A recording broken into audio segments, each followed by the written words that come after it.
une production du Studio SF. Bienvenue au Sans Filtre présenté par Case Me, le podcast où on parle de ce qu'on veut avec nos invités. That's it, je suis PH Quentin, avec moi, Doom Plante.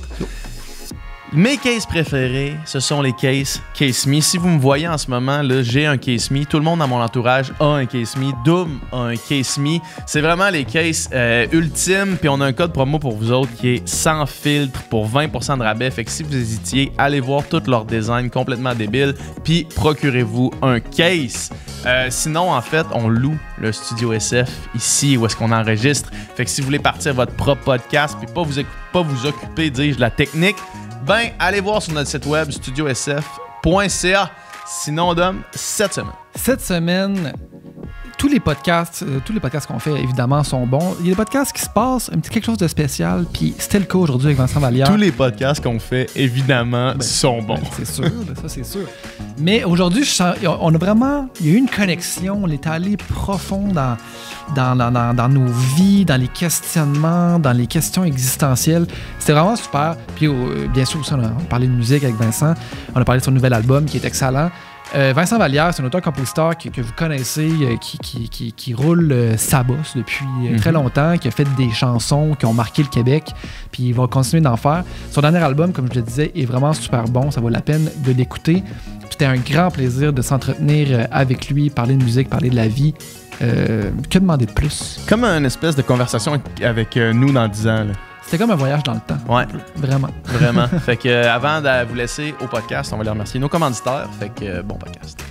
Le podcast est présenté par Chanvre. Chanvre, c'est une compagnie québécoise qui, depuis plus de 15 ans, fait des produits révolutionnaires, des produits pour le corps, des produits naturels à base de l'huile de chanvre. Et ce que ça fait, l'huile de chanvre, c'est qu'apparemment, que ça ferait ressortir les propriétés de tous les autres produits avec lesquels ça interagit. Ils ont plus de 21 produits révolutionnaires chanvre. PH en a essayé un qu'il aime beaucoup. Parle-moi-en. Yes, moi j'ai essayé la crème musculaire avec un taux élevé d'arnica qui rentre dans ta peau, puis ça fait vraiment une sensation de soulagement. Vous savez, moi je cours quand même énormément, ou vous le savez pas, mais je vous le dis, je vous l'apprends si vous le saviez pas. Je fais quand même beaucoup de courses à pied, puis dernièrement, j'avais une petite blessure à traiter dans la cuisse droite, puis j'ai commencé à chaque soir à m'appliquer la crème musculaire de chanvre en massant, puis rapidement, ma douleur s'est apaisée et s'est guérie finalement. Tout ça grâce à la crème musculaire de chanvre en fait. Puis aussi, j'ai bu beaucoup d'eau puis je me suis reposé, qui est d'autres arguments positifs pour revenir d'une blessure. On a un code promo pour vous ici qui est le Sans Filtre 25 pour 25% de rabais sur tous les produits disponibles sur le site chanvre.co. Donc, chanv.co. Le code promo est Sans Filtre 25. Merci la gang de Chanvre. C'est un plaisir de collaborer avec vous. Yeah. Le podcast de cette semaine est présenté par Communauto. Si vous êtes comme moi, vous avez beaucoup moins fait de voiture durant la pandémie, puis on a réalisé qu'au final, on n'avait pas si besoin d'une voiture qui reste parquée dans la rue que ça. À peu près 95% de la pandémie, mon char était parqué, puis j'aurais très bien pu fonctionner sans voiture. C'est là qu'entre en jeu Communauto, en fait. Communauto, c'est un peu comme un service à la Airbnb, mais pour les voitures. Donc, si vous avez besoin d'une voiture, vous pouvez réserver la vôtre d'avance, un 30 jours d'avance ou bien dernière minute, puis vous payez en fait, vous payez seulement à l'utilisation et les frais comprennent l'essence, l'entretien, les assurances, donc pas besoin de se casser la tête avec ça. Il y a plus de 2000 voitures Communauto à Montréal, il y en a une dans le parking ici, fait que c'est super accessible, puis je crois que c'est le temps de commencer à repenser notre rapport avec les voitures. Dom, dis-moi en plus.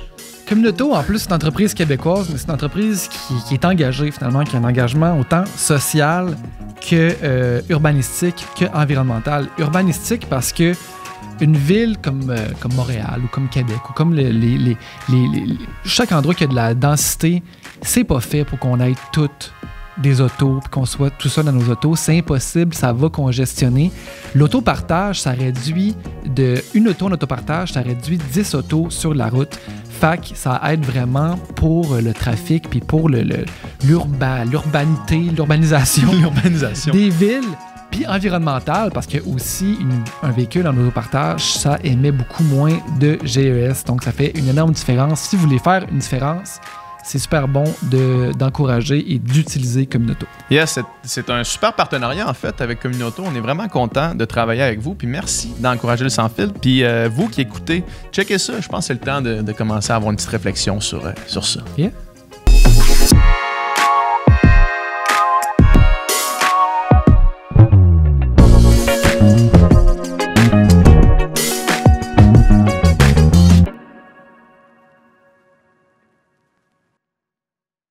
Moi, Ariane, c'est ces textes qui me font capoter.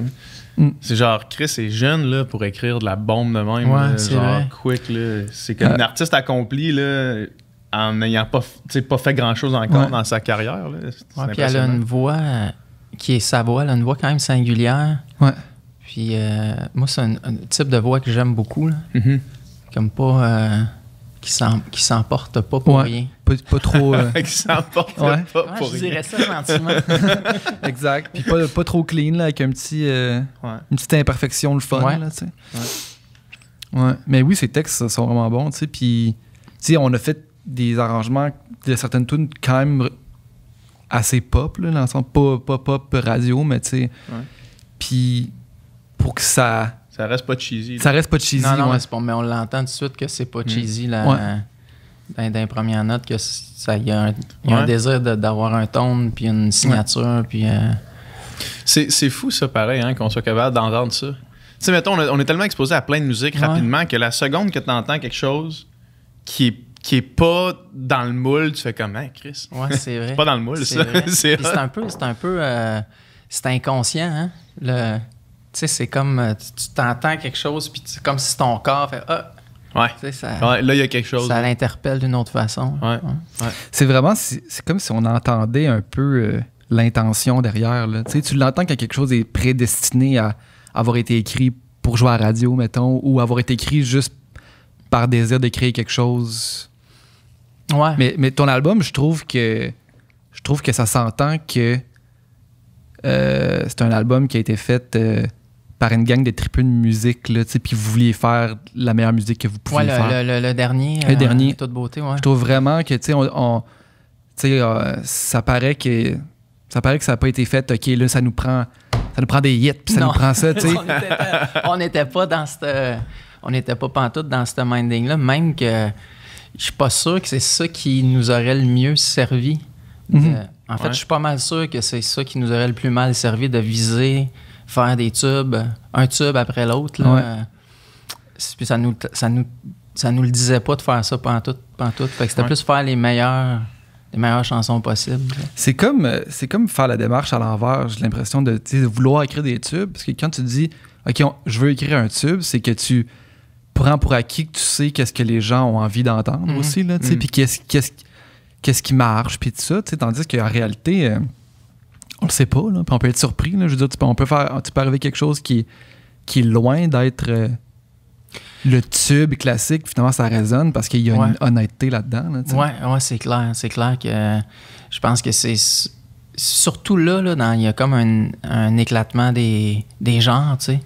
Puis le public aussi, c'est tellement différent maintenant de ce que c'était, mettons, quand moi j'étais au secondaire dans les années 90, là, où c'était, tu sais, t'aimais, mettons, un genre de musique. T'aimais le grunge ou t'aimais genre je sais pas c'était quoi l'alternative? T'aimais, mettons, t'avais le grunge, puis t'avais le metal, puis le punk, qui était comme trois familles.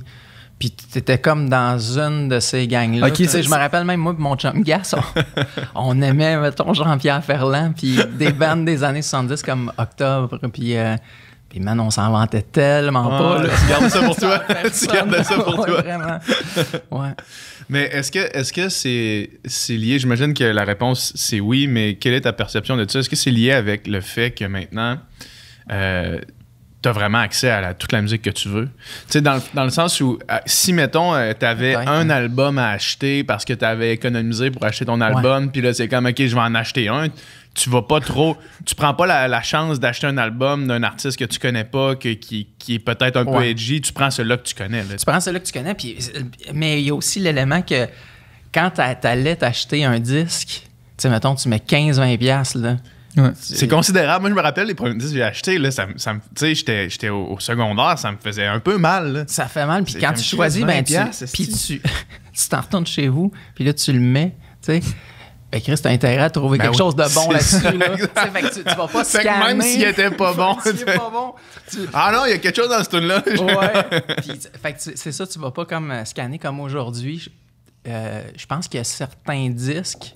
C'est vrai qu'on a accès à plus, mais il y a certaines musiques à qui on donne une chance qui est peut-être moins grande aussi. Tu sais, mettons, tu t'écoutes 30 secondes, t'es pas vraiment dans le mood, t'es en deux, puis tu fais « Ah, ça, j'aime pas ça. Ouais. Tu sais.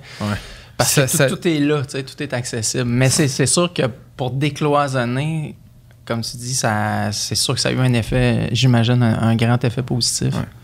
C'est un news album qui mérite plusieurs écoutes pour être pleinement apprécié, en fait, là, tu sais. Ouais. Ce système-là, parce que c'est ça, tu sais, on en parlait, je sais plus avec qui, mais tu sais, moi, j'écoute plus de musique que jamais, là. J'ai jamais écouté autant de musique différente, mais j'écoute pas plus d'heures de musique, mais j'écoute plus de musique différente. Tu sais, avant, un album, je pouvais l'écouter en boucle, là, tu sais, en savoir... les paroles, puis toutes les riffs, là, tu sais, avant de les entendre, je sais qu'est-ce qui s'en vient tout le temps. Là, mais ça se peut-tu que ça soit lié à l'âge? Tu sais, que quand, mettons, t'es adolescent, qu'il y a ça qui se passe, que tu vas réécouter souvent le même album, ou, mettons, là, dans la même chanson. Tu sais, moi, je vois mon gars, là, il écoute des tunes, mon gars, sur repeat, non-stop, pendant des semaines, puis après ça, il change de chanson, puis là... Il met ça sur repeat. Puis, ça se peut, tu sais, moi, chez nous, là, mon père, c'était un tripeux de musique, là, puis il y avait des albums, il a pu savoir quoi en faire, mais je réécoutais les mêmes quand même. Tu sais, même si j'aurais pu avoir accès à la bibliothèque au complet, tu sais, j'avais choisi les miens, puis je les écoutais là, à côté. Là. J'ai l'impression que c'est un âge où est-ce que les œuvres sur lesquelles tu tombes, soit albums ou les livres que tu lis, là, tu sais, il y a comme une poignée d'œuvres que tu tombes dedans, puis que tu consommes, puis que tu dévores, puis qui te forment, puis qui te marquent pour la vie, genre. Ouais, vraiment. Ben, en fait, ces œuvres-là, je pense, sont comme ta porte d'entrée dans la culture. Puis après ça, de chacune de ces œuvres-là, ben ça va... Des fois, tu vas avoir envie d'aller voir qu'est-ce qu'il y a en arrière de ça. Tu sais, quelle musique qu'il y a eu avant pour que cette telle band arrive à telle affaire. Moi, c'est beaucoup comme ça. Tu sais, un disque qui amène à un livre, qui amène à un mouvement social, à une partie de... On dirait que c'est beaucoup comme ça que je suis comme entré dans... J'ai approfondi certaines musiques ou certaines passions. Ouais, ou certaines connaissances culturelles.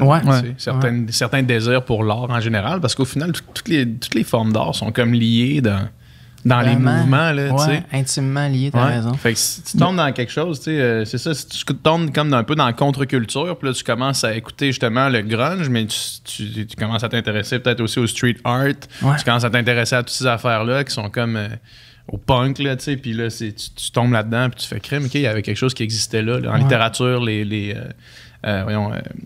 Jack Kerouac, ces choses-là, là, c'est ça. Ouais. Puis là, c'est comme tu tombes là-dedans, puis tu réalises qu'il y a un monde au complet qui était comme connecté d'une façon que tu connaissais pas. Fait que tu as comme l'impression d'ouvrir la boîte de Pandore quand tu tombes sur quelque chose qui a une référence vers quelque chose d'autre, qui a une référence vers quelque chose d'autre. Puis là, tu fouilles là-dedans, puis tu as l'impression d'être Nicolas Cage dans le Trésor National, d'être comme tombé sur un trésor. Mais moi, tu décris exactement comment je consomme la culture. Comment j'aime... Parce qu'il y a comme il y a de quoi de viscéral là, dans ce que tu racontes aussi, là, qui est comme tellement important. Tu sais, quand tu es dans quelque chose, puis il y a ça, tu sais, quand t'es jeune, mettons, quand t'as 14, 15, 16 ans, tu sais, quand t'es en amour, t'es profondément... quand t'aimes quelque chose, tu sais, moi, les artistes que j'aimais, j'écoutais...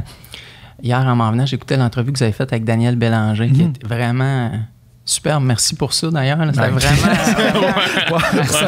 C'était vraiment. C'est avec plaisir qu'on vous offre. Non, mais c'était le fun de vous entendre aussi comme ça parce qu'on vous sentait quand même impressionné puis avec raison. Ouais. Mais tu sais, parce que moi, c'est un artiste que j'ai tellement aimé quand j'étais au secondaire, puis c'est un peu à cause de lui que j'ai eu envie de chanter en français. Puis tu sais, je me rappelle qu'on allait voir ses shows, puis tu sais, il disait à votre micro qu'il a fait son premier disque à la fin de sa vingtaine. Ouais. Puis moi, je me rappelle de ça parce qu'on disait, OK, il a quel âge Daniel Bélanger? Qu'est-ce qu'il a presque 30 ans?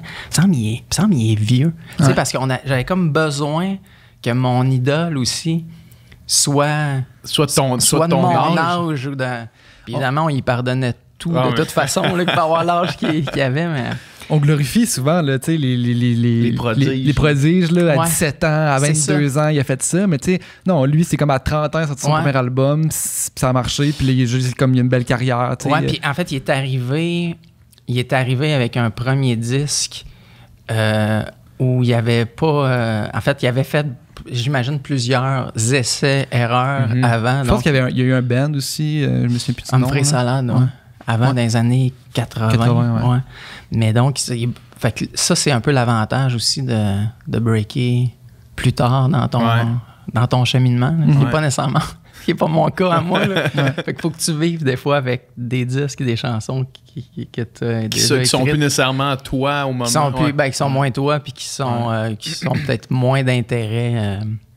moins d'intérêt tout court. Mais t'es pris avec maintenant. Non, je suis pas... Non, c'est assumé, tu sais, mais... C'est ça, c'était un moment... C'est ça... C'est quand même le fun de ne...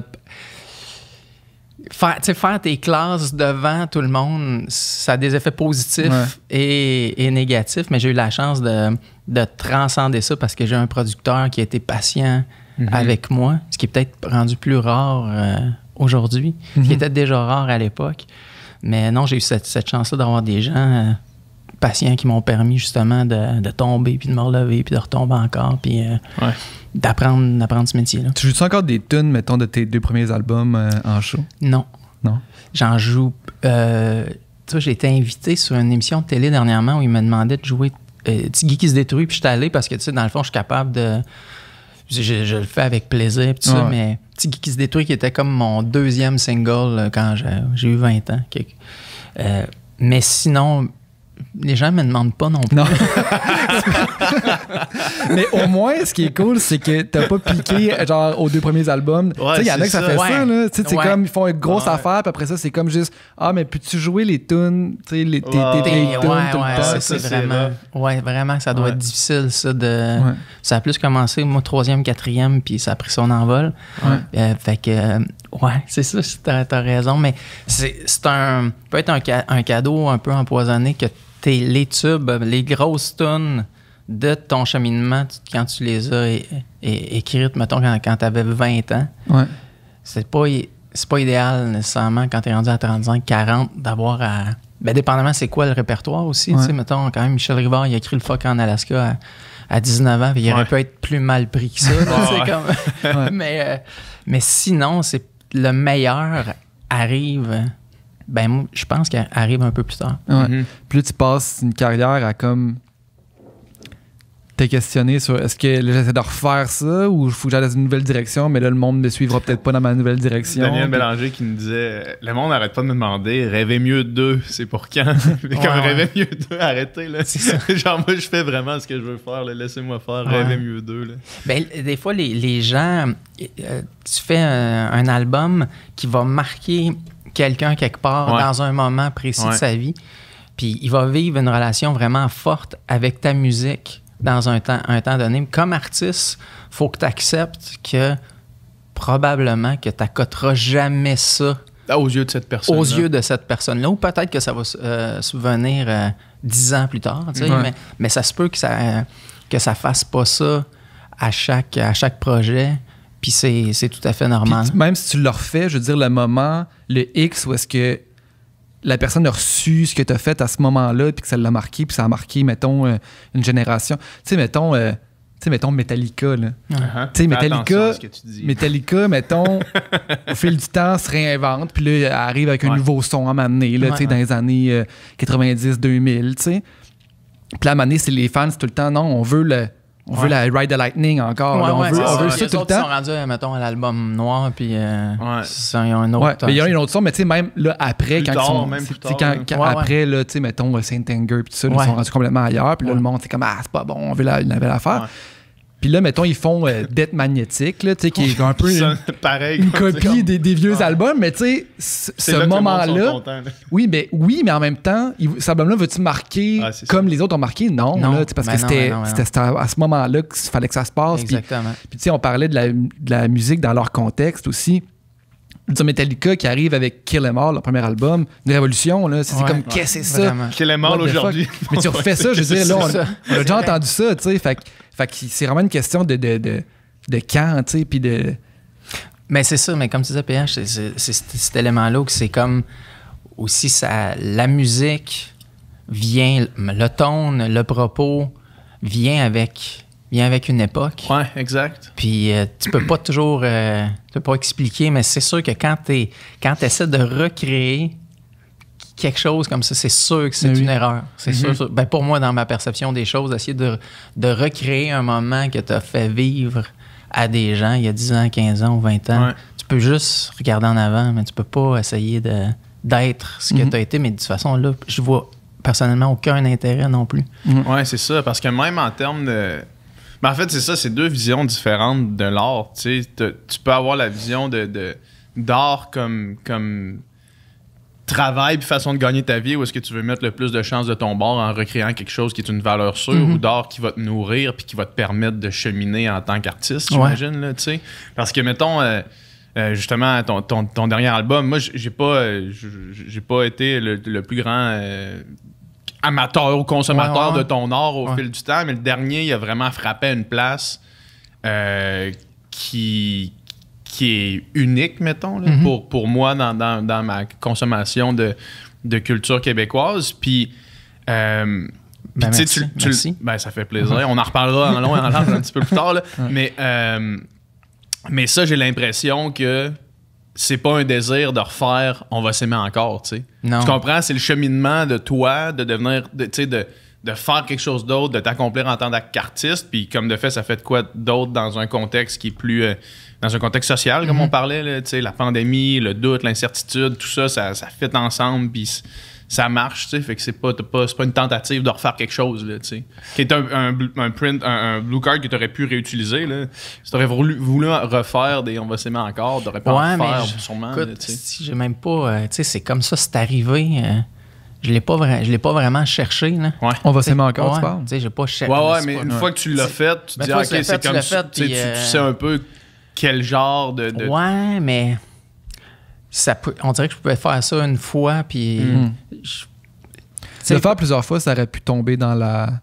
Pas la caricature, mais tu sais, genre... C'est sûr que t'en as fait une comme ça. Ben oui, c'est ça. Ouais. Fait que c'est ça, le point, c'était ça, justement. Là, c'est comme... Ça aurait jamais été à la hauteur, tu sais. Ça aurait juste été des pâles copies de tentatives, puis ça aurait paru, là. Ouais, je suis sûr que oui. Je suis sûr que oui. Puis, mais c'est vraiment... C'est quand même étrange, ça, ces affaires-là. Des fois, ça arrive à... C'est comme ça arrive à des moments où tu l'attends pas ou tu l'attends plus. Puis là, bang, t'as des... Il y a des certaines chansons qui ont un impact. Puis c'est tant mieux. Puis après ça, ben tu continues ta route. Puis, tu sais, moi, je trouve ça vraiment intéressant ce que tu as dit, parce que moi, ça me fait ça aussi, la musique. Il y a certains artistes que je les vois cheminer. Puis je te laisse un peu, quasiment me laisser indifférent. Tu sais, je peux comme respecter la démarche sans vraiment avoir envie de l'approfondir là. Puis à un moment donné, il y a un projet qui sort, puis là, je sais pas pourquoi, je t'ai interpellé, puis même de là, je peux avoir envie de retourner voir avant dans le catalogue, puis de réécouter certaines chansons, certains albums, puis là, faire comme OK. Mettons, sur le tard, je devenais un fan de Bruce Springsteen. Mais vraiment sur le tard, mais c'est un artiste que je détestais. Genre, j'haïssais son énergie, j'haïssais son look, j'haïssais comment il chantait, j'haïssais le tone de ses prods. Tu sais, mettons, le Born in the USA, son gros disque du début des années 80, j'haïssais vraiment, vraiment ça. Puis aujourd'hui, c'est rendu un de mes disques préférés. Ah ouais? Puis parce que je pense pas que ça s'adressait à moi quand j'avais 15, 20, 25 ans. Mais à un moment donné, j'ai fait OK, j'ai écouté un de ses albums des années 90, ça s'appelle The Ghost of Tom Joad. Okay. Puis après ça, le disque Nebraska qu'il a fait juste avant Born in the USA, qui sont des albums plus folk. Nebraska, il a fait ça dans sa cuisine sur un 4-track. Puis ça m'a fait rentrer dans son répertoire. Puis aujourd'hui, c'est un des artistes. Je pense que c'est un des artistes de qui j'ai le plus d'albums puis de vinyles puis que je suis le plus assidûment. Fait que il y a ça qui arrive dans nos parcours d'auditeurs, de tripeux de musique. Puis il faut juste pas. Moi, on n'a pas. Je me sens plus. Je me sens pas dans une dynamique d'essayer de convaincre quelqu'un d'écouter écoute ma musique. Si tu veux pas l'écouter, c'est pas grave. Puis, tu sais, on parlait justement d'artistes qui tombent à un moment, puis que c'est la conjoncture du moment, puis de ce qui se passe, puis du son qui fait que ça résonne, puis qu'il y a un succès, mettons, tu sais. Puis, mettons, est-ce que tu es capable de l'expliquer, le succès de On va s'aimer encore, mettons, au moment où tu l'as écrit, au moment où c'est sorti? Non.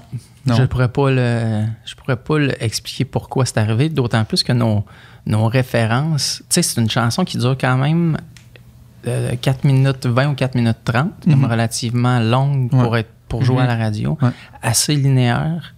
C'est-à-dire que c'est les mêmes accords quasiment dans le couplet et dans le refrain. Puis la production qui est faite avec... ce disque-là est fait avec Olivier Langevin, qui est guitariste avec Fred Fortin, puis qui est dans le leader du groupe Galaxy. T'sais, nos références, c'était plus Elliott Smith, avec les petits cœurs en voix de tête, puis des guitares acoustiques, puis un ton de guitare électrique vraiment plus stoner un peu.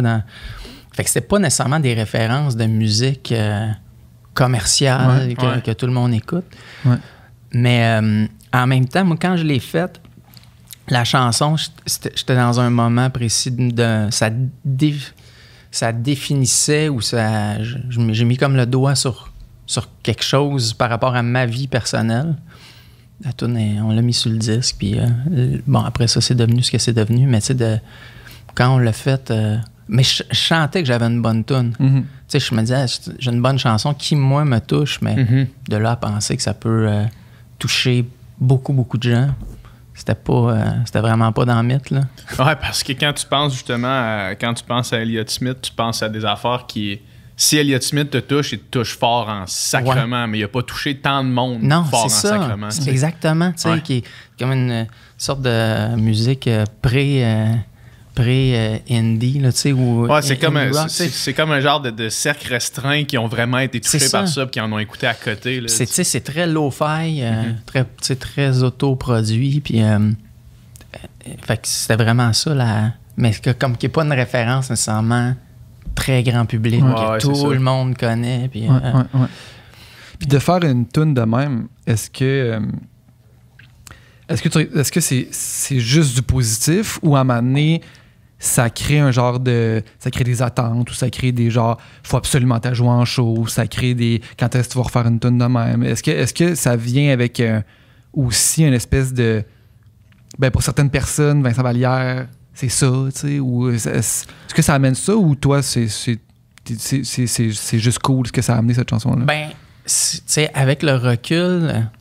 Là, tu sais, je peux en parler différemment parce que ça fait déjà, c'est quoi, ça fait 10-12 ans que la chanson a été écrite. Ouais, c'est ça, c'est fou.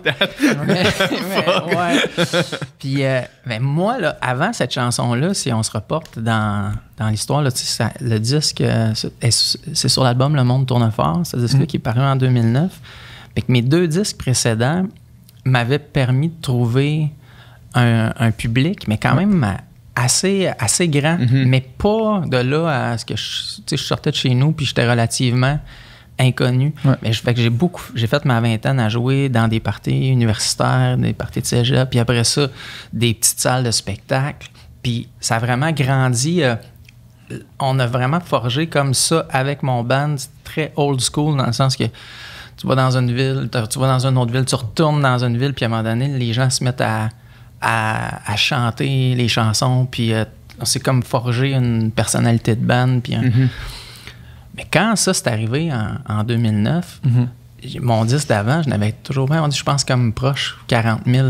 C'est quand même énorme. C'était quand même beaucoup, mais puis, tu sais, j'avais des invitations à télé, puis on commençait à avoir être, l'attraction. Puis à être, mettons, des têtes d'affiche dans certains festivals, pas les plus grands, mais... Fait que j'avais comme un fanbase qui était là, qui existait, puis qui me suivait pour certaines raisons, mais quand il y a eu On va s'aimer encore, puis là, ça a vraiment ouvert sur un autre public qui probablement que plusieurs personnes pensaient que c'était mon premier disque, peut-être même ma première chanson. Là, ça a vraiment, vraiment ouvert complètement d'autres choses.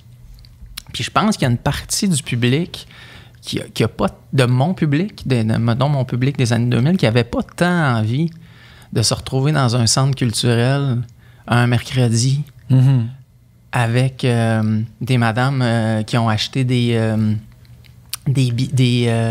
mettons, des passes de saison. Puis toi, t'es dans une série de... Comprenez ce que je veux dire? Ouais. Le phénomène Arcade Fire, là, où est-ce qu'on n'est pas beaucoup à connaître ça, puis à amener tout le monde est au show, puis là, tu fais fuck. Ça, c'était à moi, ça m'appartenait. Exactement. Fait que, puis comme il y a une... Puis je peux très bien comprendre qu'à un moment donné, il y a une partie du public qui a un certain âge, il y a des gens qui sont super contents de te voir que ça ouvre pour toi, puis il y en a d'autres qui ont envie de te garder, puis qui s'y retrouvaient dans un certain type de musique. Puis toi, ben ça revient à ce qu'on disait, tu évolues. Fait que moi, j'ai comme juste écouté ce qui se passait autour de moi. Ma vie avait commencé à changer aussi. Je m'étais acheté une maison, puis j'avais des enfants, puis j'étais pas à la même place non plus que 5 ans avant. Donc, la musique que je faisais, il y a cette chanson-là, mais il y a toutes les autres chansons de cet album-là, ben, commençaient à parler d'autres choses.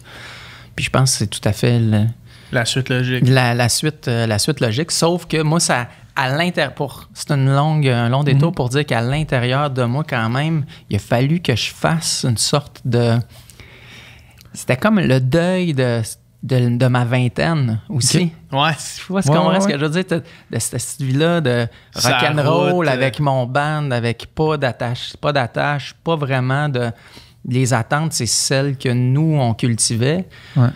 Mais c'était pas du tout... Il n'y avait pas d'attente commerciale par rapport à moi. Fait que ça, c'était comme une liberté totale. Puis à un moment donné, ben, toi, tu te dis, OK, ben il y a ça qui est arrivé, là. Fait que comme j'ai été pendant peut-être un certain temps...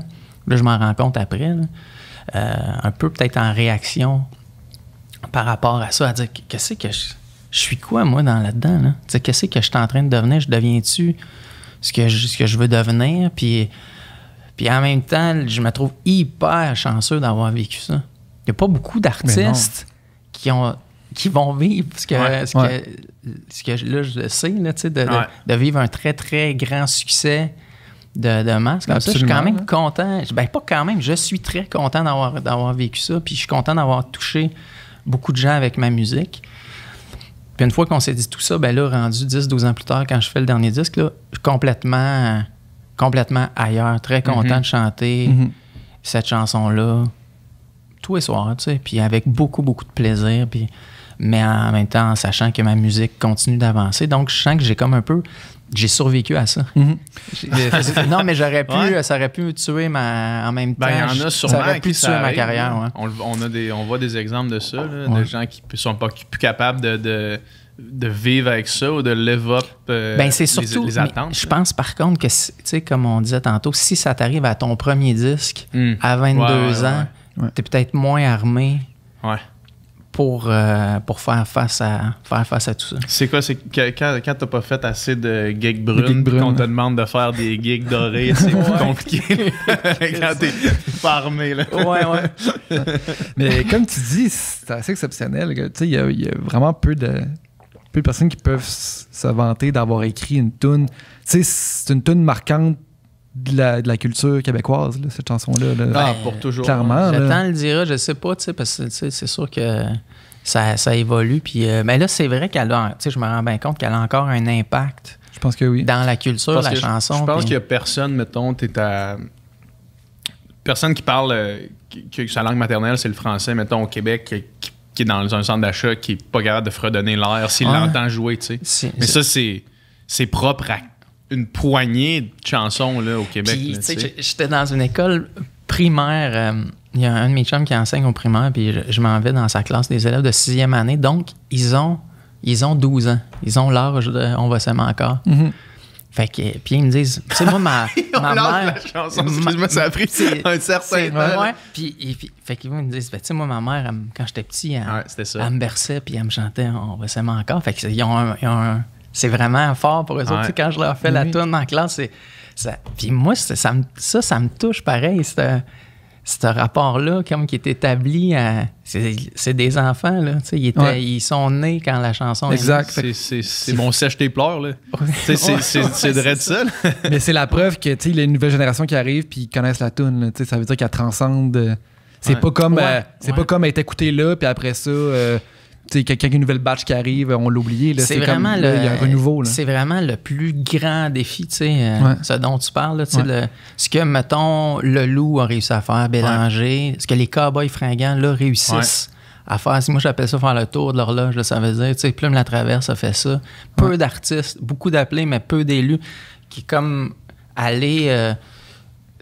qu'une nouvelle génération accroche à ta musique, c'est vraiment, pour moi, à réussir ça, c'est vraiment le plus grand défi. Puis des fois, c'est des choses que sous le coup, un succès, mais qui n'est pas le hit là, international, qui n'est pas la plus grosse affaire, mais qui vieillit bien, puis qu'on redécouvre plus tard, puis qui devient un classique. Là, tandis qu'il y a sûrement bien des tunes pop québécoises des années 80 qui jouaient à radio full pin dans ce temps-là, mais qu'on a complètement oublié. Puis je peux pas te nommer parce que je les connais pas, mais je suis certain là, qu'il y a aussi plein de choses qui ont un gros succès et qui sont vraiment tellement ancrées dans le son et dans le temps de ce moment-là qu'après ça, le test du temps lui donne moins raison. Ouais, c'est ça. Puis il y a vraiment des...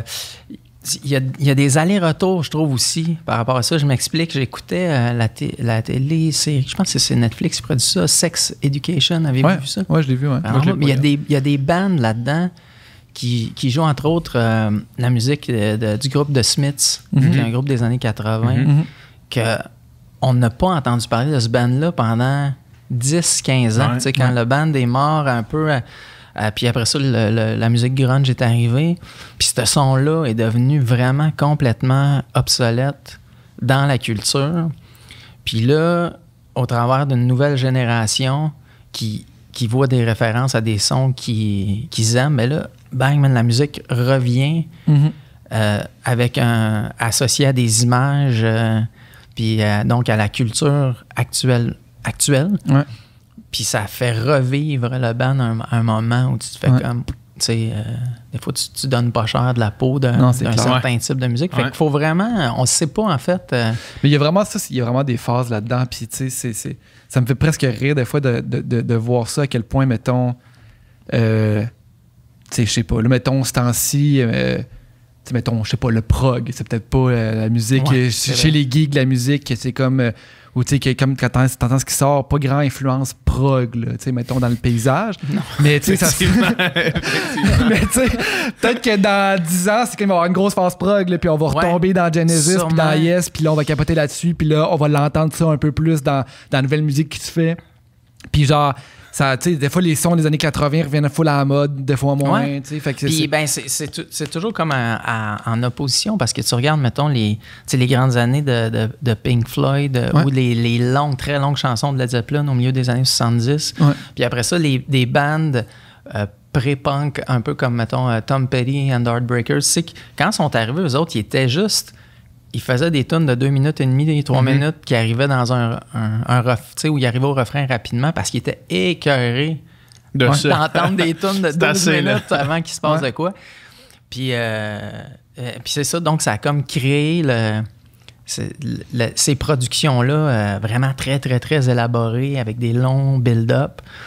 Ben, le contre-coup de ça, ben, c'est l'arrivée du punk pas longtemps après, tu sais, qui a fait comme ben oui. Pour partir à... Au Québec aussi, on le voit, tu sais, mettons... il me semble, une couple d'années, la chanson folk était vraiment à son apogée, on dirait, là, des trucs un peu plus soft, qui est acoustique. Puis là, on dirait que la plupart des artistes, c'est quand même upbeat, c'est quand même, entre guillemets, joyeux, souvent, quand même assez, avec des claviers, là, tu sais. Puis là, hop, puis ça, c'est comme à un moment donné, on s'écœure, mais à un moment donné, c'est comme, OK, ce son-là, il a été trop exploité, on fait une nouvelle affaire, puis là, ça influence d'autres. Tu sais, mettons, justement, tu sais... le son aussi blendé soul et pop jazz mettons les louanges, là on l'entend de plus en plus. Là, à un moment donné on va peut-être s'écœurer aussi puis on va faire d'autres choses, puis mais c'est cool. C'est cool de suivre ça puis d'écouter ça puis d'aller, tu sais, je trouve ton album aussi ça s'entend que c'est des geeks de musique qui ont fait ça, je trouve, parce que il y a certaines références quand même clair, là, on dirait presque des clins d'œil, mettons des genres de ligue de guitare à la Beatles, mettons il y a une tune de je me souviens plus c'est laquelle, Je suis comme toi, avec la 12 cordes qui est comme vraiment un thème de cette époque-là qui est c'est un peu genre de riff à la Here Comes the Sun. Ouais, il y a ça, mais c'est ce riff-là qui est comme un do qui descend sur un la mineur, qui est comme un thème universel d'à peu près 100 quelques chansons. Fait que, tu sais, moi, quand je fais ça, je me dis pas « Hey, si je suis en train de réinventer, écoute le thème de guitare. » Tu sais, je m'attends à ce que que la référence soit comprise. Ils comprennent que dans quel genre de trip on est. C'est fait à la 12 cordes. Fait que c'est une sorte d'hommage dans la chanson à un son. J'ai beaucoup fait ça dans ma musique. Puis après ça, ben, c'est la façon de la capter. Comment on fait pour capter ça pour que ça soit le plus vrai possible?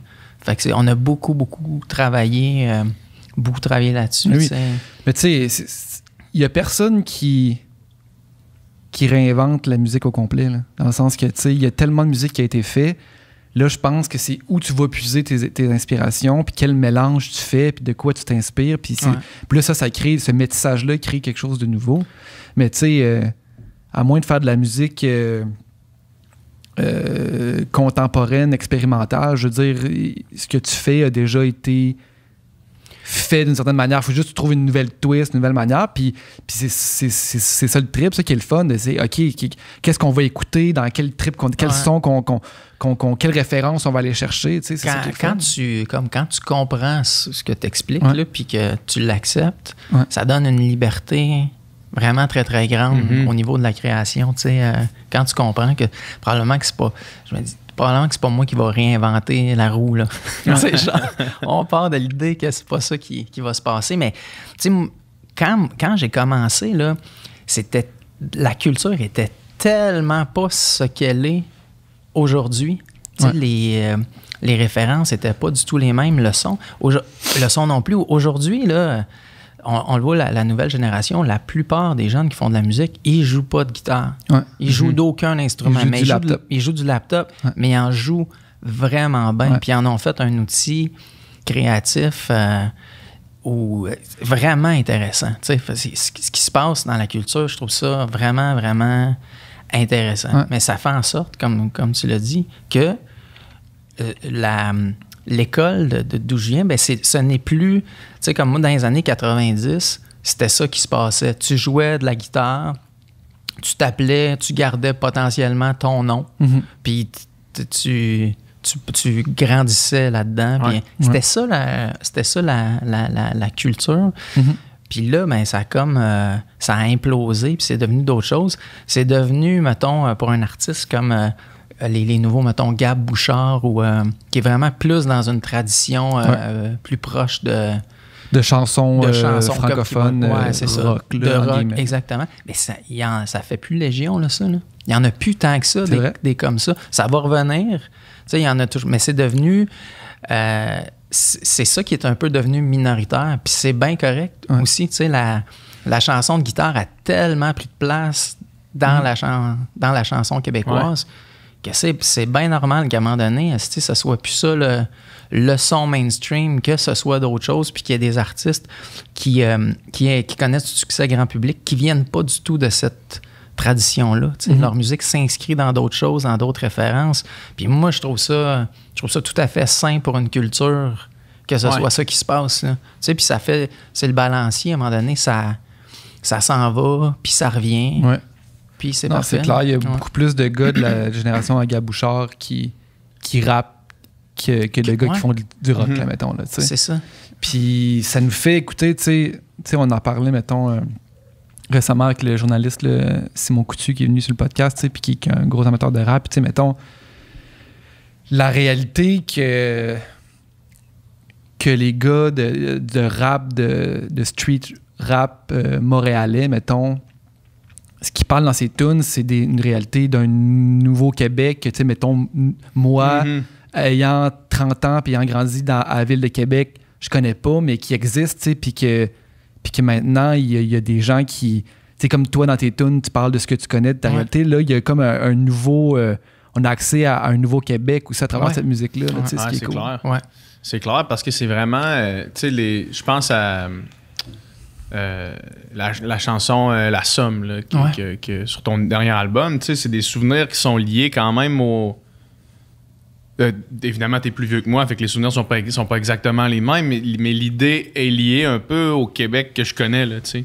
À mon passé, puis à mon espèce de terroir, là, tu sais, à moi, là, les souvenirs de jouer dehors, l'habit de neige, l'odeur de feu, le bois, tout ça. Puis c'est vrai que là, on découvre en ce moment, c'est comme, OK, non, t'as peu, là. C'est pas l'expérience de tous les Québécois, là, tu sais. C'est vrai. Puis c'est vraiment intéressant de pouvoir voir ça, tu sais, de pouvoir comprendre que Chris, dans le fond, c'est vrai que moi, quand je sortais avec mes sœurs au Valinois pour aller faire un igloo dehors, Chris, il y en a, man, qui ont jamais fait ça. Non, c'est vrai. Tu sais, mettre mes patins, aller jouer au hockey dehors, c'est comme Chris, moi, c'était ça ma jeunesse, là, tu sais. Mais puis c'est drôle, cette chanson-là, je m'en fais beaucoup parler parce que ce sont des souvenirs, tu sais, j'évoque là-dedans des souvenirs très personnels de la fin de ma petite enfance qui m'ont mené jusqu'à l'âge adulte. Puis c'est des souvenirs qui m'ont forgé moi, mais je me rends compte, ça a forgé d'autres mondes aussi. C'est tellement entre guillemets, gros guillemets, universel pour pour les Québécois qui ont vécu mon expérience, mettons. Je veux pas gérer loin de moi l'idée de généraliser, mais pour les Québécois qui sont nés peut-être pas à Montréal, qui viennent peut-être plus de la région, mettons. De cette époque-là. De cette époque-là aussi. En plus, le fait que tu nommes même les dates dans ta tune, je veux dire, quand tu dis je finis mon primaire fin 80, ben, la personne qui finissait son primaire fin 80 aussi, je veux dire, elle relate directement, là, puis là, ça la ramène. Moi, je faisais quoi? Même pas, tu vois, même pas, parce que moi, c'est pas du tout le cas. Sauf qu'on dirait que c'est l'image, tu sais, mettons, parce que je pourrais très bien appliquer c'est fin 80, ça. Je pourrais très bien appliquer ça à... Je me rappelle exactement quand je finissais mon primaire, puis que 9/11 est arrivé, puis que je me rappelle très bien, là, tu sais, de comment c'était, puis comment je suis rentré chez nous ça, après. tu vas te l'approprier avec les souvenirs que tu as vécu. Moi, c'était ça qui me faisait le plus peur quand... Je l'ai écrite celle-là, je me disais, est-ce que justement c'est-tu trop personnel? Puis quand je l'ai présenté à Léon, c'est là qu'il faut que tu ailles. Lui, c'est ça qui me dit. Dans le personnel, tu fais jaillir l'universel. Puis il y a beaucoup de gens qui m'ont écrit parce que, tu sais, j'évoque aussi dans l'avant-dernier couplet le référendum de 95, qui était un moment marquant pour les gens de notre génération, parce que moi, j'étais au cégep quand ça s'est passé. Fait que tout le monde parlait de ça, tout le temps. T'sais, c'était comme omniprésent à la télé, à la radio, dans nos conversations en chum. Beaucoup de gens qui m'ont écrit qui étaient contents d'entendre ce bout-là évoqué, parce que ça leur rappelait énormément de souvenirs aussi. Moi, ce que ça m'a fait, là, puis cette chanson-là, dernièrement, ça fait plusieurs fois qu'on en parle. Moi, là, j'ai 30 ans, puis je commence à avoir l'âge parce que je réfléchis à me dire... si jamais je veux des enfants, je vais en vouloir bientôt, là, tu sais. Puis ce que ça m'a fait, la toune, c'est parce que repenser vraiment à Chris, il me semble que j'aimerais ça. Parce que ça m'a ramené à mon enfance. Puis évidemment, j'ai été extrêmement privilégié dans mon enfance, là, de tous les privilèges du monde entier, là. Mais ça m'a ramené à des souvenirs que j'avais. Puis ça m'a fait me demander, Chris, on dirait que j'aimerais ça, pouvoir offrir ces souvenirs-là à quelqu'un. Ouais. Puis ça m'a fait vraiment... j'ai pogné un 2 minutes là, quand je l'écoutais cette semaine. Ça me touche que tu me dises ça, vraiment. Ça me touche beaucoup. Mais tu sais, j'étais en moto, puis je l'écoutais, puis là, j'ai fait tabarnak. J'ai remis cette question-là que j'avais mis un peu sur le côté, parce que ça m'obsède, mais ça m'occupe beaucoup ces jours-ci, tu sais. Puis là, j'ai comme ramené, j'ai fait... Dans le fond, tu sais, mon enfance, ça fait longtemps, sauf que j'en garde des souvenirs merveilleux. Ouais. Puis ces souvenirs-là, j'aimerais ça. Pouvoir être de l'autre côté du truc, tu sais. Puis là, toi, tu parles à ton gars dans ça. Puis tu sais, moi, je me rappelle mon père qui venait me porter à la patinoire, puis qui me regardait. Puis moi, je me demandais tout le temps, tu sais, pourquoi il reste, là, tu sais, il doit avoir froid, là. Ouais. Puis lui, probablement que dans sa tête, il me regardait, puis il devait avoir l'espèce de... Ben, c'est comme c'est les plus beaux moments de ta vie ou de ta nouvelle vie. Là. Quand tu vis une affaire comme ça, quand je fais des activités avec mes enfants, puis que, comme mon gars qui joue au hockey ou qui joue au soccer, ou mes filles qui font de la danse ou qui jouent aussi au soccer. Ça, là, c'est fou de vivre ça parce que comme tu te vois être cette personne-là là, qui accompagne quelqu'un d'autre, puis c'est en troisième personne. C'est ça, puis tu penses aussi, moi, ça l'évoque, moi, avec mon père, quand j'étais jeune, on se lançait à balle ou on faisait des activités ensemble, on allait jouer au tennis. C'est vraiment des moments forts, là, qui... mais tu sais, t'as dit, t'as eu cet amour-là, dont...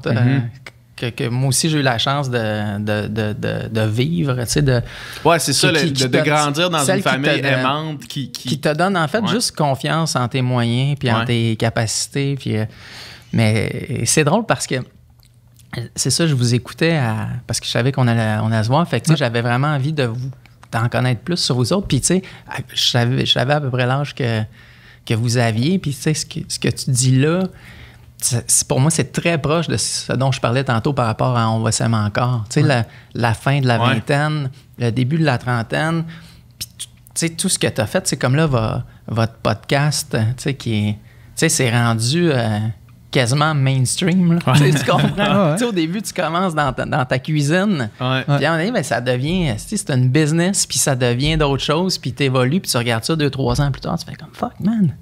Ouais. On a fait ça, puis là, tu es en train de... Tu gères un peu... c'est quoi, en fait, là où j'en suis rendu dans ma vie, ma capacité d'émerveillement par rapport à ce que je fais? Est-ce que ma capacité d'émerveillement est intacte? Ou j'arrive ici, puis c'est comme une affaire... je suis encore conscient complètement du privilège que j'ai de faire quelque chose. Moi, c'est beaucoup ça dans... Un peu la prémisse de la première chanson de ton album. Là. C'est ça, de Eve Vallière. Ouais. C'est un peu ça. Puis, est-ce que tu réalises vraiment là, puis qu'est-ce que tu fais? Là? C'était comme important. Je suis comme content d'avoir fait cette chanson-là. Mais tu sais, ce nouveau projet-là, pour moi, ça m'a comme permis de régler bien des affaires avec moi-même puis de comprendre beaucoup de choses, tu sais, puis ça continue, là, tu sais, je fais un show solo, fait que je passe tout seul sur la route, fait que c'est comme si cette réflexion-là, entamée avec le disque, se poursuit sur la route, puis c'est vraiment fascinant, tu sais, comme de sentir qu'il y a une période de flottement qui est comme, là t'es plus en flottement, mon gars, là, t'es comme, là, t'es là, t'es... Y a-t-il une période où est-ce que tu l'as perdu, cet émerveillement-là? Ben, je pense que quand tu le perds, tu t'en rends pas toujours compte sur le coup. Je pense que, tu sais, avec le recul, peut-être à certains moments, j'étais pas nécessairement dans les meilleurs... je suis pas sûr que des fois, je me suis présenté sur scène au milieu de ma trentaine dans les meilleures dispositions, dans le sens où je faisais beaucoup d'affaires. Tu sais, j'ai eu la chance de faire de la radio, j'ai fait de la télé. Puis, parce que, tu sais, j'avais envie de l'essayer. Fait que j'ai aimé ça, faire tout ça. Ouais. Puis je me rends compte que ce que j'aime le plus faire, c'est faire de la musique. Faire des shows, faire des disques. Que j'ai pas besoin d'être multidimensionnel, puis d'être sur toutes les tribunes tout le temps, pour tout, que ça m'intéresse. Ça m'intéresse, j'allais dire moins, mais quasiment plus. T'sais, ça m'intéresse de me présenter ici devant vous autres comme chanteur, mais pas comme chanteur, animateur. Je veux plus être tout, je veux être ça. C'est ça que j'aime le plus faire, puis je me rends compte que ça prend toute mon énergie à être le meilleur là-dedans. Mon dernier disque, je pense que c'est mon meilleur album, mais j'ai passé beaucoup de temps à juste faire ça avec mes partenaires, à juste rêver à ça. Toute mon énergie était mise là-dedans, puis j'étais profondément heureux de ça. J'étais pas... je sentais pas que je manquais rien ailleurs. Fait que... Mais je pense que j'ai eu besoin en même temps de faire ces détours-là pour me rendre compte que ce que j'aimais puis ce que je voulais faire, c'était ça. Puis tu sais, quand de faire la musique, les spectacles, les disques, puis en même temps vouloir que ta face soit au plus d'endroits possible, c'est épuisant, puis c'est excessivement beaucoup de temps. J'ai l'impression que le moment où est-ce qu'on arrête d'apprécier puis de réaliser au jour le jour la chance qu'on a de faire quelque chose, puis le plaisir qu'on a de faire quelque chose, c'est quand que t'as dû être un bout en mode survie de genre que j'ai tellement l'horreur qui a pas de sens, puis d'essayer de faire tout. Fait que là, tu peux pas apprécier les affaires qui t'arrivent parce que t'es juste, OK, un autre de cocher, OK, le next, puis le next. Moi, je sais que j'ai été un bout de même, puis à un moment donné, faire des shows, à un moment donné, tu sais, c'était plus le fun parce que c'était... T'arrives au show, puis t'es brûlé, puis le show n'est pas commencé, puis t'es pressé quand tu fais le test de son, puis t'es... Là, je comprends tellement ce que... Ça prend un temps aussi, des fois, ça prend des temps que t'as le temps de t'ennuyer, là, tu sais, t'as le temps de t'emmerder un peu. Ben, t'as le temps de mentalement débriefer sur ce qui t'arrive. Sur ce qui t'arrive, puis t'as le temps de penser à ce qui s'en vient, t'as le temps de préparer des affaires, t'as le temps d'être créatif, dans le fond. Puis du temps pour... ça prend aussi du temps pour se réjouir de ce qu'on accomplit. Ouais. Tu sais, juste comme faire, Chris, j'ai fait telle affaire, c'est le fun, tu sais, parce que je me rappelle d'une certaine époque où j'ai eu beaucoup de numéro 1 back-à-back, puis tu t'en vas chercher une petite plaque, puis tu t'en rends même pas... Tu l'affiches même pas, là. Tu fais juste la déposer avec les autres plaques, là. Tu la mets pas sur le mur. Un petit peu, puis... Mais si le lendemain, t'es parti sur une autre affaire, puis t'as pas le temps de regarder de te lever le matin, puis de regarder ta plaque, puis Chris, j'ai une plaque. Non, c'est ça, c'est hot, tu sais, j'étais... Si t'es reparti sur une autre affaire, puis que la plaque, tu repenses juste pas, ben tu peux pas l'apprécier. Mais tu sais, moi, j'appelle ça mettre la terre en jachère. Si la terre est pas dans une sorte de prédisposition, ça sert à rien de semer quelque chose dans une terre où il peut rien pousser, tu sais. Fait que c'est un peu ça, puis je pense que c'est vrai quand on fait de la musique, mais je pense que c'est vrai dans n'importe quel domaine. Oui. Peu importe. Je suis sûr qu'il y a plein d'entrepreneurs qui, à un moment donné, vivent ça. Font comme, fuck man, je suis toujours à course, mais il y a toujours une partie dans ton entreprise. Il faut toujours dans ta tête qu'il y ait comme une partie recherche et développement qui continue à pédaler, qui fait comme, c'est quoi la prochaine affaire qu'on fait? Dans quoi ça va s'inscrire? Puis ça, ben, pour moi, ça prend comme du temps, puis ça prend du temps à rien faire, puis mais faut que la vie te le permette aussi. Tu sais, là, moi, mes enfants sont plus vieux. Mes enfants, mettons, quand j'étais dans ma trentaine, étaient dans leur petite enfance. Fait que ça, c'est... Tu veux... Moi, j'avais envie d'être là. J'avais envie d'être là au hockey, comme ton père. J'avais envie d'être là au spectacle. Je voulais rien manquer de ça. C'était bien important pour moi. C'était plus important que la musique.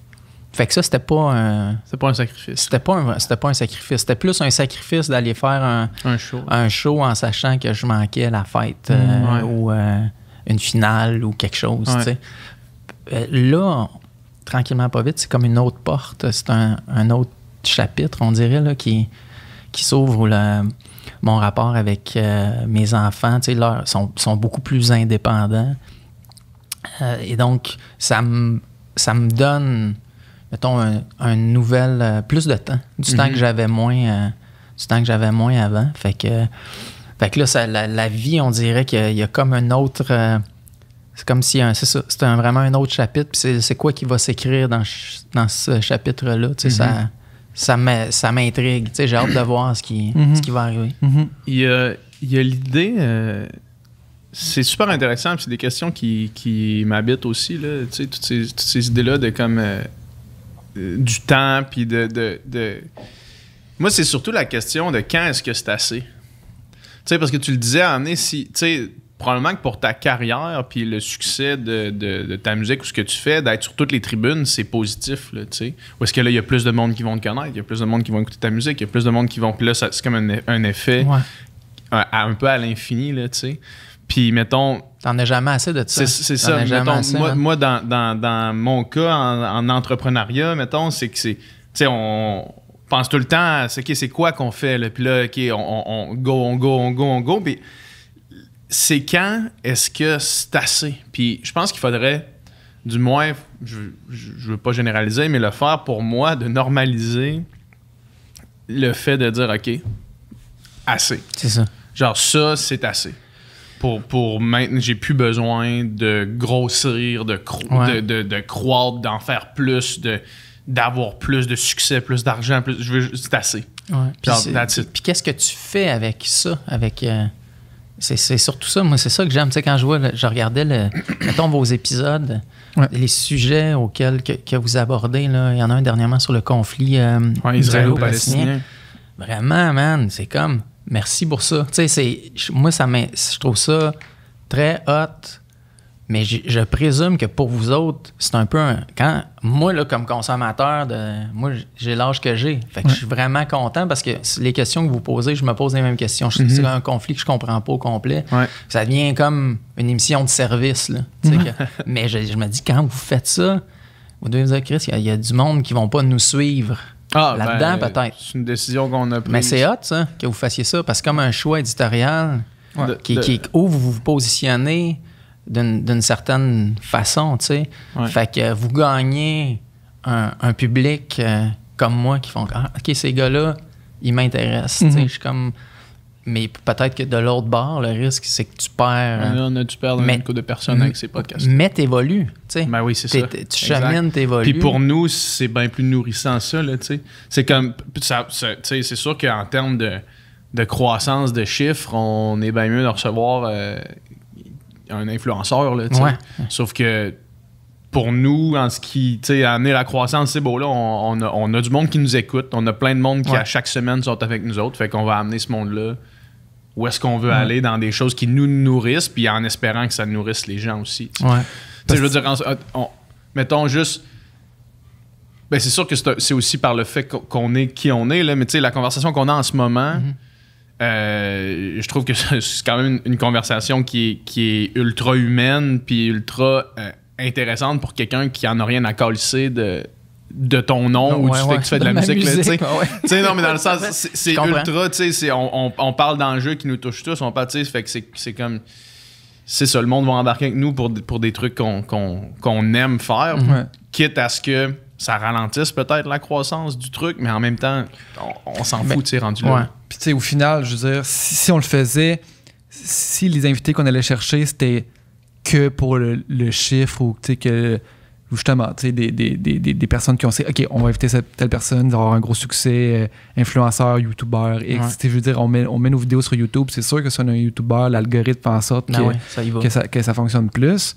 Puis tu sais, on en reçoit, puis on a du fun à le faire, puis je veux dire, on reçoit les gens avec qui on a envie de discuter, mais tu sais, si on pervertissait notre démarche ou si on le faisait que pour ça, ben au final... ça perdrait de son sens pour vous autres. Mais au final, pourquoi tu le fais? Là, dans le sens que si t'aimes pas complètement ce que tu fais ou si tu... Tu sais, c'est comme... ça, c'est une question c'est un peu une perte de temps en bout de ligne, là, parce que si t'apprécies pas la démarche, si t'es pas fier de ce que tu fais, ben moi, je pense que ça vaut pas la peine de le faire. Là, j'ai exactement la même réflexion par rapport à la musique que je fais. Puis je pense que c'est ça. C'est là aussi, quand t'es dans cette zone-là, c'est là que t'es le plus inspirant. C'est quand t'es dans l'autre zone, tu sais, à comptabiliser. Comptabiliser des stats ou des chiffres ou des streams. t'es pas en train d'inspirer grand monde. Ben non, c'est ben certain. non. Même toi, là. Non, tu t'inspires. Non, c'est ça. Tu te trouves pas inspirant? Non. Fait que c'est là que ça devient c'est là que ça devient dole et dangereux. Ouais. Ah, c'est clair. Ben, c'est que la vie est trop courte. On n'a pas le temps. Non, mais tu sais, on n'a pas le temps de passer du temps à pas apprécier ce qu'on est en train de créer. Là, c'est vraiment une perte de temps. Là, une vie, c'est pas long. Là. Une vie, man. Faut en profiter. Là, c'est Adib qui nous disait tu viens juste une fois ici, là. Tu reviens pas, là, après. c'est clair. C'est vrai. Quand tu dis ça, là, tu reviens pas. Là. Non, puis c'est notre capacité à relancer l'action, à comprendre que, OK, là, j'étais à la fin d'un cycle, j'étais à la fin d'une étape. C'est quoi ma capacité à laisser aller? Tu sais, tu finis ton secondaire ou ton cégep, puis là, t'es comme appelé à dire, OK, là, je vais déménager, là, je vais aller à l'université ailleurs, je lâche ma gang de chums, je lâche ma job, puis je relance ma vie, tu sais, je vais voir ce qui se passe ailleurs, puis ben, à plein d'étapes dans la vie, après, ben, tu vas vivre ça, tu sais. Fait que ça, mais c'est comme d'être capable pour moi, de comprendre ou de lire certains signes qui sont c'est très intérieur, là, tu sais, de dire, OK, là, j'ai fait le tour de ce jardin-là avant que ce soit plus le fun. Je m'en vais ailleurs. Mais c'est tellement quelque chose qui est... Quand t'es pas forcé de le faire, tu sais, quand tu finis ton secondaire est fini, t'as une décision qui t'est imposée. Il faut que tu fasses quelque chose d'autre, tu sais. Mais quand tu deviens un adulte et qu'il n'y a plus ces étapes-là qui sont clairement définies, c'est tough de se le dire, tu sais. Puis comme adulte, des fois, tu sais, j'ai des amis qui ça, c'est leur propre mot, là, qui sont comme dans des espèces de prisons dorées. Tu sais, t'as une bonne job, là, tu fais... une bonne maison. C'est ça, mais là, tu fais 100 quelques mille par année, puis là, t'as ta maison à payer, puis les enfants, puis... Fait que t'es un peu... Si tu veux que ça roule de même, avec cette maison-là, puis ces activités-là, puis ces vacances-là, faut que tu continues dans ce job-là, parce que... Mais si cette job-là, c'est pas pantoute proche du rêve que t'avais là, quand tu sortais du secondaire ou quand t'étais à la fin de l'université, puis que tu fais comme fuck man, c'est maintenant ou jamais là. Puis plus t'attends, plus c'est dur. Plus c'est dur de quitter quelque chose parce que tu deviens c'est plus dur de prendre des risques, je pense, en vieillissant. C'est des affaires qu'on fait jeunes naturellement. Plus tard dans nos vies, des fois, c'est plus tough. Oui. Mais après ça, tu sais, des fois, mettons, peut-être que ce job-là peut être le sacrifice pour, mettons, peut-être que le rêve de, mettons, cette personne-là, c'est d'avoir une vie de famille, puis d'avoir la maison, puis avec une trampoline en arrière, puis que aller à la job, c'est un peu le sacrifice pour pouvoir vivre ça. C'est ça. Sauf que si à un moment donné, la job prend toute la place, puis t'as même plus le temps pour ça. Tu passes du temps à la job, man. Ouais, non, ça, c'est sûr. Non, c'est ça. Puis des fois, même, mettons que si tu passes du temps normalement, là, tu passes un temps normal, mais si tu te rends compte assez vite que si tu t'accomplis pas assez, c'est plate, pareil. Tu sais, fait que il faut... Puis que tu ne peux pas être le père que tu voudrais être. Si t'es pas accompli. Si t'es pas accompli, tu seras jamais accompli complètement, tu sais. Mais si tu n'arrives pas à une sorte d'équilibre, là, c'est comme... C'est plus le fun. Fait que t'es pas le père que t'offre, mettons, la vie qui est comme la vie rêvée ou la vie que tu... Mais en même temps, toi, t'es pas vraiment dans cette vie-là parce que t'es pas heureux dans ce que tu fais. Fait que ça revient à la même affaire que l'artiste qui est plus dans une zone... pour être inspirant, tu sais. Fait que c'est vraiment... c'est très... Pour moi, c'est quelque chose de très, très... c'est très compliqué. Ça, c'est vraiment... c'est de l'extérieur, des fois, ça a l'air plus simple. Ben oui, mais quand facile de regarder. T'es pris dedans. C'est ça, quand t'es pris dedans, là, de sortir de cette espèce d'engrenage-là, c'est vraiment pas simple. Mais je pense que... c'est de se faire des check-ups souvent. Ouais. Tu sais, parce que si tu te fais... Si à amener, t'es sur le cruise control, t'es sur le pilote automatique, puis tu fais juste mener ta vie, ça se peut qu'à amener, quand vient le temps de te réveiller, tu te réveilles dans quelque chose que t'es plus bien, tu sais.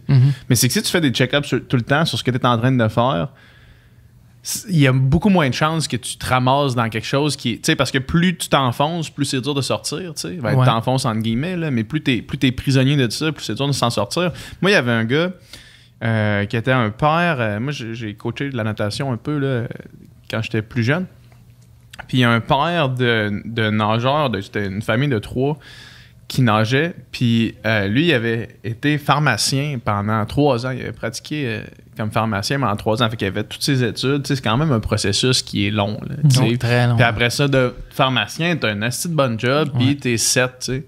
Lui, il a fait non, c'est pas ça, pas en tout. Puis il était retourné à l'école, étudier en histoire de l'art, puis il est allé travailler comme genre programmateur au musée des beaux-arts à Québec. Lui, il avait fait non, c'est pas ça. C'est pas ça. Puis là, après ça, c'est OK, mais c'est sûr que tu prends une bonne pay cut. Sauf que Chris, ton père, après ça, lui, il venait à toutes les compétitions, il nageait pour les maîtres nageurs, il s'entraînait tous les matins avec ses enfants, il était encore en shape, en tabarnak, là, le gars. Puis il était surtout, j'imagine, en symbiose avec ses valeurs, puis avec ce qu'il voulait être. C'est ça. Puis là, il était, tu sais, lui, il avait l'air complètement heureux, tu sais. Il venait le matin, là, il avait pas besoin de rentrer à 6 heures à la pharmacie. Là, il venait le matin nager quand moi je coachais avec ses enfants. Puis là, c'était comme, il était bien, tu sais. Mais ça prend quand même, tu sais, une bonne autocritique pour être capable de faire, hey, check là. Puis du courage aussi. Ben oui, un courage énorme. Un courage énorme. Puis il doit-tu l'apprécier maintenant aussi d'avoir fait...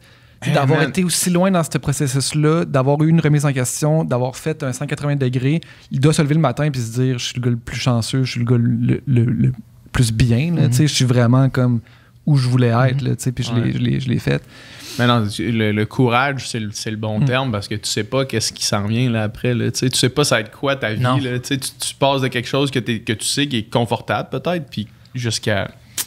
quelque chose qui l'est possiblement pas. Tu parlais de fin de cycle, puis d'être capable de le reconnaître.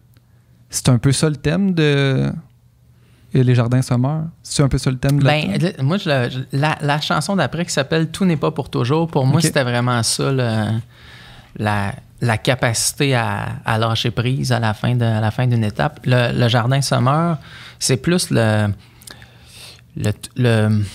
quand ça brasse pendant.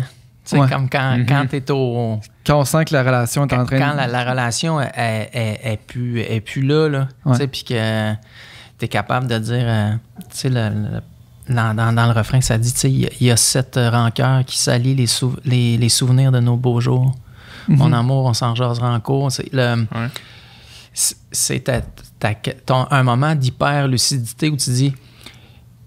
Je suis comme trop en crise pour qu'on se parle... normalement, mais c'est ça qui devrait arriver, mais c'est pas ça qui se passe. Fait que donc, je suis capable de dire que ça marche pas, que ça va plus marcher, que peut-être qu'éventuellement, on va réussir à trouver une zone où ça va se pouvoir, mais que là, visiblement, ça se peut plus. Tu sais, faut qu'on... C'est débile. C'est débile, se rendre là. Puis on se rend là. Tout le monde se rend là. Ben, tôt ou tard, dans une relation, ça arrive. On s'aimait tellement. Puis là, on se parle plus. On n'est plus capable de se parler. Genre, c'est un de mes amis, David, que tu connais, qui a déjà dit ça. Il avait été en couple, je pense, pendant 5 ans avec une fille. Puis il dit là, elle fait plus partie de ma vie. Elle est plus là du tout. Elle n'existe plus dans mon univers. Comme c'est débile quand même. C'est fou. C'est fou, ça. C'est vraiment des deuils... c'est vraiment des gros deuils, en fait. C'est des gros deuils à faire, puis qui touchent à des éléments, tu sais, des fois, c'est notre ego qui est touché, notre amour. Souvent. Puis là, c'est quoi notre capacité aussi à reconnaître ça, tu sais, que c'est comme c'est pas le plus beau côté de nous qui ressort dans ces moments-là. C'est pas là qu'on chaîne le plus. Mais c'est tellement... C'est pas là qu'on s'aime le plus non plus. Non. C'est dur à comprendre. Tu le disais, tout le monde en parle, justement, de 2 personnes qui se sont tellement aimées et qui sont plus capables de se parler, là, comme on vient de dire. Puis c'est comme c'est où que ça a chiré, parce que des fois, on le voit juste pas. Là, c'est comme... juste une espèce de... C'est ultra subtil, ça s'installe tranquillement, puis à un moment donné, tu te réveilles des années plus tard, puis tu te parles plus, ou t'as de la... Ou puis il y a une tension, c'est fou qu'on se rende là. Une de mes lignes préférées, c'est quand tu dis c'était pas ça le projet. Là. C'est ça. Tu sais, Chris, il me semble que c'était pas ça le projet. Tu sais, tu y réfléchis et tu dis, il me semble, mais c'était pas ça qu'on s'était dit, on s'était rien dit, mais on s'était pas, tu sais. Ouais. Mais qu'est-ce qui se passe, tu penses? Ben, tu sais, c'est comme les enjeux de... Tu sais, je regardais mes amis autour. Quand tu te lances dans cette autre phase-là de la vie, tu sais, les enfants à la maison, tu sais, tu te lances comme dans un rêve, là, tu sais, c'est une sorte de promesse, tu sais, que tu espères que, un sens, puis tu penses que, mais quand ça arrive pas, tu sais, tu l'as un peu dit, je pense que tu l'as identifié, donc quand tu dis, c'est très pernicieux parce que c'est plusieurs petits éléments de la vie qui s'additionnent, qui font en sorte que tu perds de vue là ou les personnes que tu aimes le plus. Puis des fois, tu te perds de vue toi-même. Puis que là, tu te réveilles un matin, tu fais « Ah, fuck, man, tu sais. » C'est ça qui est en train de... Puis c'est vraiment... C'est complexe, la rupture. Plus tu avances, tu sais, je suis pas très vieux, mais tu sais, plus tu avances dans la vie, les enjeux... Tu sais, de se laisser, mettons, quand t'es étudiant, ou des fois, t'habites pas avec ta blonde, c'est une affaire. Des fois, t'habites avec elle. Mais là, quand t'as une hypothèque, t'as des enfants, là, c'est comme, wow, c'est beaucoup de... C'est beaucoup d'étapes. Beaucoup de strates, beaucoup aussi de couches qui s'accumulent. Plus d'implications. C'est vraiment... Puis, il y en a qui se... Tu sais, je m'en rends bien compte qu'autour de moi, il y en a qui s'en relèvent... qui s'en relèvent pas, tu sais, de ça, ou peu, ou mal, ou c'est long. Tu sais, c'est vraiment long. Fait que c'est ça, c'est compliqué. Fait que c'était ça l'idée de cette chanson-là, Le Jardin Sommeur. Puis je disais, la mets-tu sur le disque, man? Je vois-tu... parce que c'est quand même il y a comme de quoi de... Il y a quand même de quoi de... C'est quand même malsain, ce sentiment-là qui est évoqué. C'est vraiment pas quelque chose de beau. Là. Tu le disais, c'est un moment de la vie. C'est un moment de la vie. C'est un moment de la vie qu'il y a énormément de gens qui passent au travers. Là, une séparation difficile d'une relation long terme qui finit par pourrir l'intérieur. C'est ça. Ça fait partie de la vie. Puis ultimement, je suis très content de... Je suis content parce que la chanson, elle va comme au bout.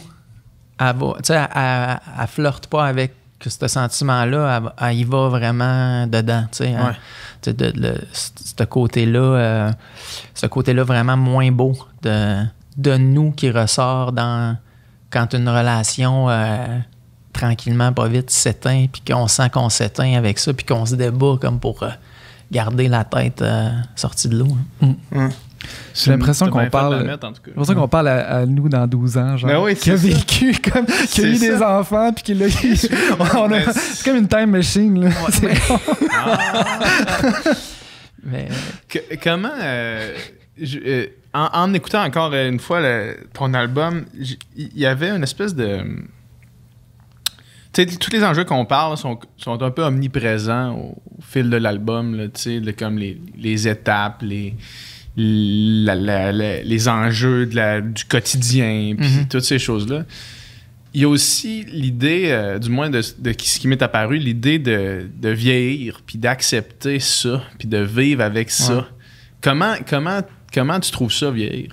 Parce que moi, c'est la première fois de ma vie que je commence à y penser. Première fois de ma vie que je commence à regarder derrière moi, puis je fais Chris. Quand que je vais en avoir fait autant que j'en ai fait, je vais avoir 60 ans. Puis je vais être vieux, là, à 60 ans, selon comment moi je me voyais quand j'en avais 15. Là, puis c'est la première fois de ma vie que j'y pense, puis que je me dis que j'ai pas une angoisse, mais j'ai une espèce de... Je sais pas comment décrire le sentiment, une espèce de nostalgie, peut-être, de nostalgie pour le temps passé, puis l'espèce d'incertitude de ce qui s'en vient, mettons, puis le fait que je serais plus confortable dans ma nostalgie que dans mon incertitude. Mettons, je sais pas si ça fait du sens comment je viens de l'expliquer. Là. Ouais, vraiment. Je me vois ressentir ça il y a quelques années, mettons. Là, explique-nous comment on s'en sort. Mais non, mais en fait, j'ai pas de j'aimerais savoir t'as donné le manuel. La réponse. Mais moi, j'ai comme recommencé à tu sais comment je te dirais bien ça? C'est comme là où j'en suis. J'ai écrit un mot dans la pochette. C'est comme à quelque part, j'étais un peu au milieu j'étais au milieu du chemin, moi, là. Mm-hmm. Fait que tu sais, comme j'ai vraiment une perspective assez vaste de ce que j'ai mes souvenirs, mettons, de ma jeunesse puis du début de l'âge adulte sont encore vraiment précis pour moi. Ouais. Puis je vois encore beaucoup de plans. J'ai beaucoup de projets qui s'en viennent. J'ai comme lâché prise par rapport à ben des affaires, tu sais, en disant « Hey, man, t'es chanceux d'avoir ce que t'es chanceux de faire de la musique, t'es chanceux d'avoir une place encore qui est la tienne dans la culture actuellement, tu sais. » Ouais. Profites-en, là, tu sais, profite de chaque instant. Mais tu sais, c'est sûr que il y a tellement d'affaires qui se passent à chaque moment, comme on est à un moment où, tu sais, à un moment donné, tu vois tu vois tes grands-parents partir, puis après ça, ben, tu vois des oncles, des tantes partir, puis tu te vois cheminer là-dedans. Fait que pour moi, c'est très, très complexe. Puis je fais comme juste, bon, ben, OK, une autre journée, avance, puis profites-en. Parce que moi, foncièrement, c'est facile, c'est assez facile pour moi d'aller dans l'espèce de zone que tu évoquais, là, une espèce de nostalgie. Une sorte de nostalgie dans laquelle moi aussi je me sens vraiment, vraiment bien. Puis, tant que ça ne nous empêche pas d'avancer, de cheminer, puis d'aller vers quelque chose sans... c'est comme... Ce que moi, j'ai envie de rencontrer là où j'en suis dans mon parcours, c'est vraiment comme au niveau créatif, j'avais des attentes élevées par rapport à ce que je voulais faire. Au niveau de la vérité de ce que je voulais injecter dans mon projet, j'avais des attentes élevées. Par rapport à la réception de ça, j'avais plus, quand j'ai remis les bandes maîtresses, mettons, j'en avais plus d'attente. Je me disais, hey, ça me dérange pas du tout ce que les gens vont écrire là-dessus. J'ai vraiment senti que je suis allé au bout de mes ressources, de mes limites. Le laisser aller d'après. Fait que là, c'était vraiment plus facile. C'est ça. Mais quand toi, t'es fier puis tu le sais que c'est bon dans tes goûts à toi puis que t'es fier de ton projet, après ça, tu sais, on parlait versus tantôt de faire quelque chose en ayant des attentes commerciale, mettons, en se disant OK, ça me prend un hit, ça me prend un ça. Si tu le fais avec cette idée-là, puis qu'en plus, c'est pas ça le résultat, il te reste plus rien. Je veux dire, tu sais, t'as même pas... Il te reste rien pantoute. T'as même pas la fierté d'avoir créé quelque chose qui venait de tes tripes, t'es complètement fier. T'es pogné, là, t'es mal pris. Mais si t'as ça, puis si t'as rien que ça, avoir créé une œuvre dont t'es vraiment fier, que c'est toi, puis que t'es allé au bout de ton truc, de ta démarche, puis même s'il n'y a pas de réception, t'as toujours bien ça. Toujours bien ça. Ça vaut beaucoup quand même. T'sais. Ouais. Puis, ben, tu vois, vous autres, vous êtes des sportifs, les deux. Ouais. Puis, moi, je fais vraiment un lien entre... tu sais, moi, j'ai couru beaucoup dans les dernières années. Puis, tu sais, mettons, quand moi, je me prépare pour un demi-marathon ou un marathon, là, ben, ma préparation, moi, je la fais pour moi. Je me fixe un objectif... 100%. Parce que visiblement, je ne vais pas aller aux Jeux olympiques. Là, ça ne va pas arriver. Fait que les temps que j'ai envie de rencontrer, ben je les rencontre pour moi. Puis ça m'appartient. Mais il y a comme de quoi dans la création qui est semblable à ça. Qui pour moi, c'est très intimement lié parce qu'il y a des... On évolue, on change. Puis, faut pas s'attendre à ce qu'on fait de différent. si on le fait pour que les gens nous le disent, ou ben encore là, ça a comme ni queue ni tête, là, tu sais. Fait que tu le fais pour toi, puis tu chamines, puis that's it, là.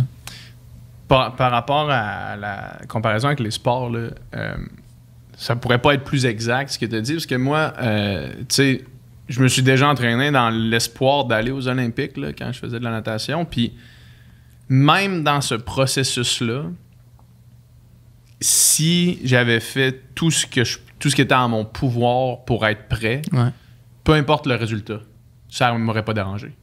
Fait que j'arrive aux Jeux olympiques, que ça aille mal, que je me classe pas, que je me fasse ramasser, si j'avais fait tout ce que je pouvais faire, oui, c'était dommage, sauf que ça me dérangeait pas. Parce que j'avais fait tout ce que je pouvais faire. Puis inversement, quand je l'avais pas fait, c'est là que j'avais le pire sentiment de marde.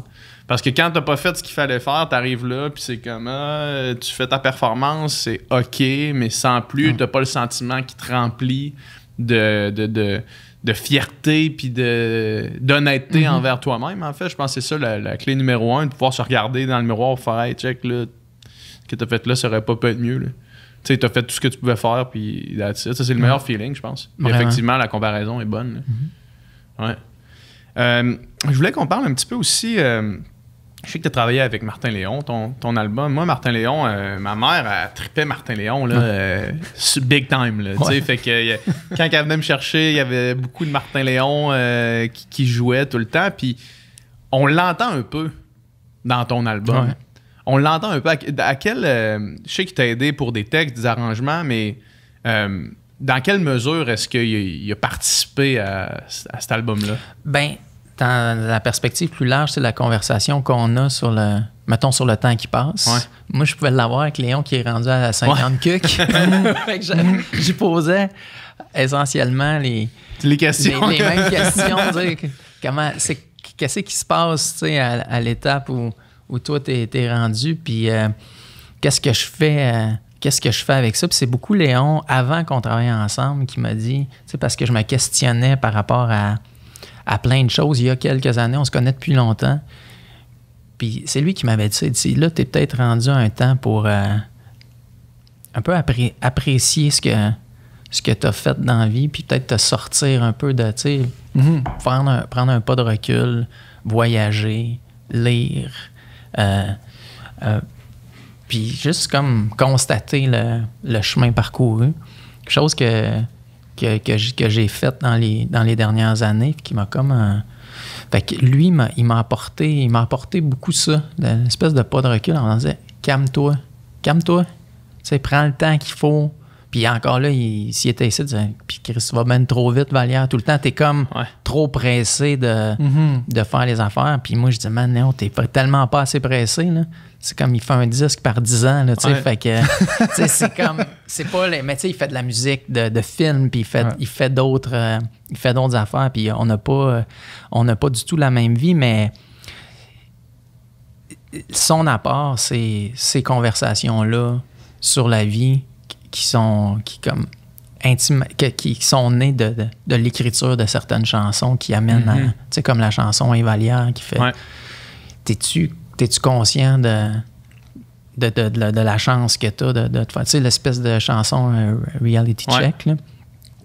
Fait qu'à chaque étape, il y avait lui qui nous ramenait, tu sais, qui nous questionnait pour qu'on continue d'avancer. Puis c'est un bon exemple, Léon, de ça, tu sais, la valeur du travail, parce que c'est pas nécessairement l'artiste qui est le plus connu au Québec, mais ceux qui l'aiment énormément. Puis le travail qu'il fait, ben pour moi, il y a une valeur dans le temps.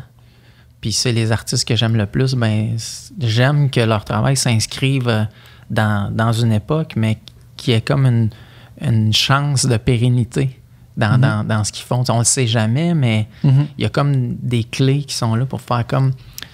C'est une réflexion sur l'époque dans laquelle on est ou sur un moment personnel qu'on traverse, mais peut-être que dans 10 ans, dans 15 ans, dans 20 ans, ça va avoir encore une valeur. C'est un peu ça le désir, tu sais, derrière le travail le désir ou la prétention, là, c'est selon, Mm-hmm. là, tu sais, derrière le travail que je fais. Fait que de là, l'idée de m'associer avec un gars comme ça, avec qui je partage ça, je pense. Ouais. Tu sais. Fait que c'était très difficile parce que c'est un gars qui est jamais satisfait. Il recommencerait tout le temps, man. Fait que c'est fini, puis il va encore recommencer. Fait que on était tout le temps en train de, sans dire se chicaner, mais c'était très intense comme il aime rien. Tu sais, c'est vraiment quelqu'un qui aime... il aime rien. Tu sais, il veut toujours tout refaire. Puis, à un moment donné, moi, je suis quand même... faut que ça demeure, pour moi, comme... faut que ça ressemble à ce que c'est maintenant. Tu sais, à un moment donné, il faut que tu dises, OK, là, faut que ça finisse là pour qu'on puisse commencer quelque chose d'autre en acceptant les imperfections du travail qu'on fait. Parce que dans les imperfections, s'il y a des indices de ce que nous sommes, tu sais, de ce qu'on veut devenir. Fait pour moi, il y a beaucoup d'intérêt aussi dans... Tu sais, la musique, il y a bien des affaires dans ce qu'on dit, mais bien des affaires dans ce qu'on dit pas aussi. Tu sais. Le sentiment de vouloir continuer de travailler ou recommencer, justement, tu sais, je pense que ça peut venir de deux places. Ça peut venir d'être extrêmement critique de ton art, puis de vouloir constamment le raffiner parce que c'est pas assez bon. Ça peut aussi venir du doute. Tu sais. Puis je pense qu'il y en a un qui peut être super positif, puis un qui peut être super... qui peut te ralentir, qui peut te bloquer, tu sais, parce que le doute, des fois, c'est super bon. Tout le monde te dit que c'est super bon, mais l'insécurité fait que tu continues de travailler ou tu le sors pas ou tu es insatisfait, mais dans le fond, c'est juste de l'insécurité parce que c'est bon. Puis il faudrait juste que tu le sortes. Faut que ça... Mais c'est dur à reconnaître. C'est-tu de la critique constructive ou c'est de l'insécurité? T'sais? Ben de là, l'association avec un bon réal, un bon directeur artistique qui va être capable de... Ben des fois, cette personne-là aussi, elle peut t'amener dans le fossé aussi, là, tu sais. Mais des fois, c'est elle qui va... Idéalement, c'est cette personne-là qui te ramène sur la route puis qui est capable de ramasser tes meilleures idées puis de dire, OK, c'est ça le projet, tu sais. Ben, tu sais, Daniel Bélanger, il vous en parlait de ça. Puis c'était vraiment intéressant parce que, tu sais, quand il dit à un moment donné, je le sais. C'est sûr qu'il y a beaucoup de métiers, il y a beaucoup d'expérience, mais à un moment donné, tu sais que c'est pas parfait, mais tu sens qu'il faut que ce soit... Tu sens qu'il faut que ce soit ça. C'est intéressant quand il disait ça, avec sa métaphore de l'unicycle. C'est comme des fois, je sens que l'unicycle, tu sais, quand tu pédales, puis si la gravité t'amène par là, t'as pas choisi d'y aller, il faut que tu y ailles. Là, tu peux pas... Fait que de lui, c'est comme ça...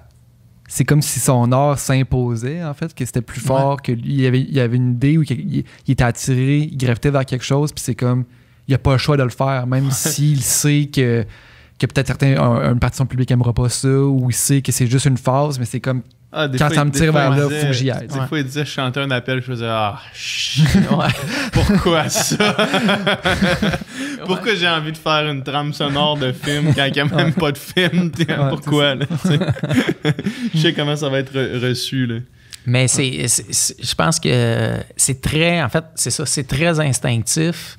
Puis, faut savoir... moi, je suis de l'école, je pense, de ceux qui... faut savoir lâcher prise.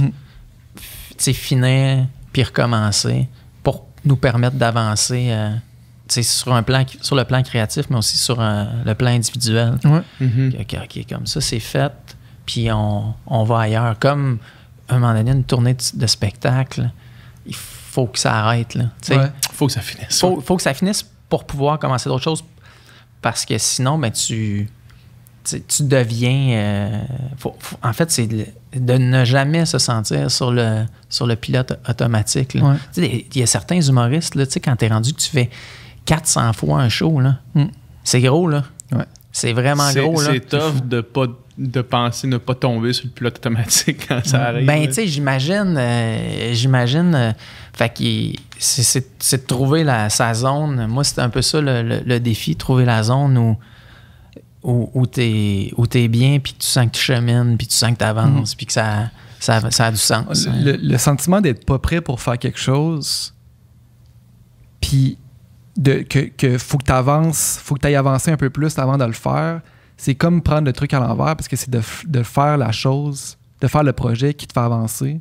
Puis même si... Tu sais, on a tout un ami, j'ai l'impression, qui se dit « Ah, à un moment donné, je vais faire un album » ou « À un moment donné, je vais faire Moi, je suis encore en train de préparer mon album de rap. Là. Ouais. À un moment donné, je vais sortir un album ou à un moment donné, je vais faire du stand-up. Là, je vais faire un documentaire, je vais faire... Ouais, à un moment donné, je vais écrire un livre, je vais écrire mon recueil de poésie, tu sais, puis le projet, 10 ans plus tard, à un moment donné, je vais faire...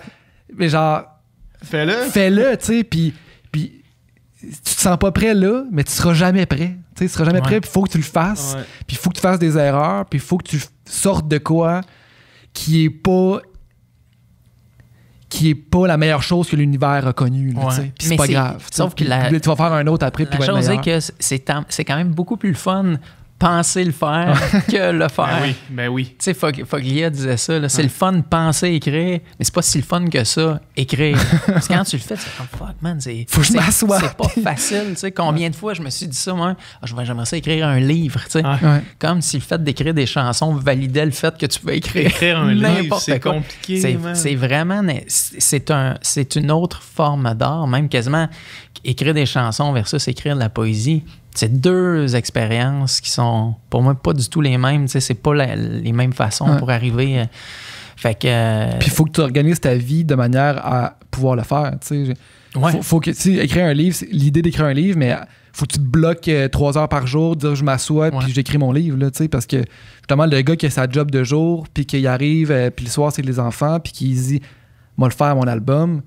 Si tu ne bloques pas de temps, tu ne feras jamais ton album aussi. Exactement. Puis surtout, comme quand cette vie-là dont tu parles embarque, puis tu finis ta journée de job brûlée, c'est pas dit que tu as 3 heures de gaz encore à tous les soirs pour faire avancer un autre projet. Tu sais, le Shia LaBeouf là, qui disait « Do it ». Tu sais, « Just do it ». Finalement, c'est le meilleur conseil, tu sais, parce que d'expérience, puis avec un succès plus ou moins grand dans ce que j'ai fait dans ma vie, mettons, là, les seules fois où ça a marché pour vrai, c'est quand j'ai fait quelque chose. Puis j'ai décidé... Au moment où tu as eu l'idée, là, tu sais. Genre, c'est ça, genre, attendons pas, là, tu sais. Go, là. Tu sais, le studio n'existerait pas, le podcast n'existerait pas si on n'avait pas fait go la seconde où est-ce qu'on s'en était parler. Encore une fois, j'en ai des amis que c'est comme j'aimerais ça me faire un podcast, je vais me faire un podcast à un moment donné, ça fait 3 ans qu'ils disent ça. Là, fais-le ton podcast. Fais ton podcast. Nous, on s'est dit, on fait un podcast, puis 2 semaines après, le podcast est en ligne. On tournait le premier épisode. Là, juste le faire, là, tu sais. Puis c'est quasiment un 360 complet avec ce qu'on disait au début de quand tu regardes derrière toi, puis tu regardes ce que tu as fait. Il s'est rempli d'imperfections, là, tu sais. Tu sais, nous autres, les premiers épisodes, on réécoute ça, là, puis c'est pas optimal, tu sais. Non, mais c'est ça qui... En même temps, il y a comme une... il y a une énergie là-dedans. Ouais, mais oui, c'est ça. Qu'on reçoit, qui est souvent, mettons, j'écoutais le premier disque des 3 accords, ou le premier disque de Fouki. Tu sais, il y a comme de quoi... Dans le premier disque, les premières... je sais pas si c'est un EP ou son premier album, tu sais, qui est vraiment fait avec Quiet Mike, avec pas grand-chose. Gaillé, là, tu sais, c'est un loop, là, qui est comme... Mais ça se passe, là. Ça se passe. L'énergie qu'il y a là-dedans, c'est complètement imparfait, mais ça témoigne d'une groove, d'une ambiance, d'une gang de chums, il y a un jargon, il y a beaucoup d'éléments qui font dire « OK, ça nous parle, ça nous interpelle. » Puis c'est ça, c'est comme... c'est juste c'est comme vous dites, c'est le geste, le faire, le feu pour dire « Aïe, man, je m'engage, je le fais, je prends le risque. » Puis là, on le reçoit, ça, on le ressent, puis ça s'explique pas. Ça, c'est quelque chose qui se vit. C'est pour ça qu'il y a une partie de moi dans le travail qui est toujours... C'est pas la quête de refaire. Tu sais, on parlait... au début du podcast, on parlait du danger de refaire, mais qui est vraiment, comme pour moi, c'est un piège. Mais la part de risque de montrer qui on est, ce que je suis devenu, tu sais. Sur mon dernier disque, la plupart des chansons, On les a faites en maquette. Puis après ça, tu sais, Léon, il dit viens chez nous, rejoue la guitare-voix. Okay, on repart le processus, tu sais, guitare-voix. Puis là, j'écoutais les maquettes, puis les chansons guide-voix. Puis il y a comme de quoi dans moi qui chante assis sur un tabouret devant 2 micros avec ma guitare qu'on n'est pas capable de reproduire avec un clic. Puis où je chante pas pareil quand je joue de la guitare, mais je chante pas nécessairement parfaitement. Fait que quand je pars, fait qu'il y a beaucoup de chansons qui sont captées, guitare-voix, moi, c'est... Là, après ça, man, il faut que j'accepte que à tel couplet, il y a telle note tu sais, qui chire, puis à telle place, le temps, c'est imparfait, mais on dirait que là, ça respirait, ça vivait. Puis il y avait comme une part de vérité là-dedans. Puis c'est ça qui me faisait dire, OK, ça pour moi, présentement, ça a du sens. Ça a de l'allure. Je me sens pas je me sens pas protégé. Comme si je suis dans un boot de chant puis que je refais pour capter quelque chose qui est plus parfait. Je pense que les gens, c'est pas vrai pour chaque projet, c'est pas vrai pour chaque affaire, mais pour moi, c'est là qu'on dirait que c'est là que ça se passe, quand il y a ça qui arrive. Mais c'est de le trouver, puis là, tu sens, tu fais, OK. De l'accepter. Puis d'accepter que OK, ça va. Ça va être ça. Ça, c'est moi en ce moment. Mais c'est fou parce que c'est un long processus de travail, d'écriture, de réécriture, de faire des maquettes, d'enregistrer avec un band, de redéfaire ça, de recommencer, puis de rebâtir. Mais c'est vraiment le fun. C'est vraiment le fun. C'est le spectre de l'imperfection, c'est dur de trouver le sweet spot là-dedans, tu sais, parce que, je veux dire, tu sais, mettons... C'est tellement vrai ce que tu dis. tu sais, tu vas avoir un show, puis le chanteur fausse tout le long. À un moment donné, ça dérange. Tu sais, à un moment donné, il y a un bout où est-ce que l'imperfection est tellement grande que l'émotion passe plus, tu sais. Puis que c'est juste agaçant, c'est juste... Puis versus, des fois, quelque chose de ultra parfait, là, ultra aseptisé. Ça n'a pas l'air vrai. Ultra quantisé, justement, ça n'a plus l'air vrai. Puis il n'y a plus d'émotions qui passent non plus. Puis après ça dépend aussi des genres, des styles, tout ça. Trouver l'espèce de moment que pour cette chanson-là, de justement, sur le spectre, cette chanson-là, tu sais, mettons, ta take de voix, probablement que si tu avais faussé tout le long, tu l'aurais repris, tu sais. Mais que tu fausses à une place ou que ta voix craque à une place ou qu'il y a une petite note de guitare qui... Juste l'espèce de sweet spot où est-ce que l'émotion passe parce qu'il y a une fragilité puis que ça coïncide avec le texte, avec la musique, tout ça. C'est ça qu'il faut trouver, mais c'est ça qui est tough aussi. Et puis des fois, c'est long. Des fois, une fois que tu as déterminé que OK, ça va être comme ça, c'est comme la chanson La Somme dont on parlait tantôt a été captée comme ça. Ben, je sais pas combien de fois je suis retourné, mettons, chez Léon, chez André, en studio pour la recommencer, puis c'était tout correct, les versions, mais tu sais, celle que j'ai gardée, je me rappelle, Léon était là, puis André Papanicolaou, mon ami réalisateur, était là, puis on dirait qu'on l'a senti. Après avoir fait elle, j'en ai plus refait après. Tu sais, c'était comme, OK, on l'a.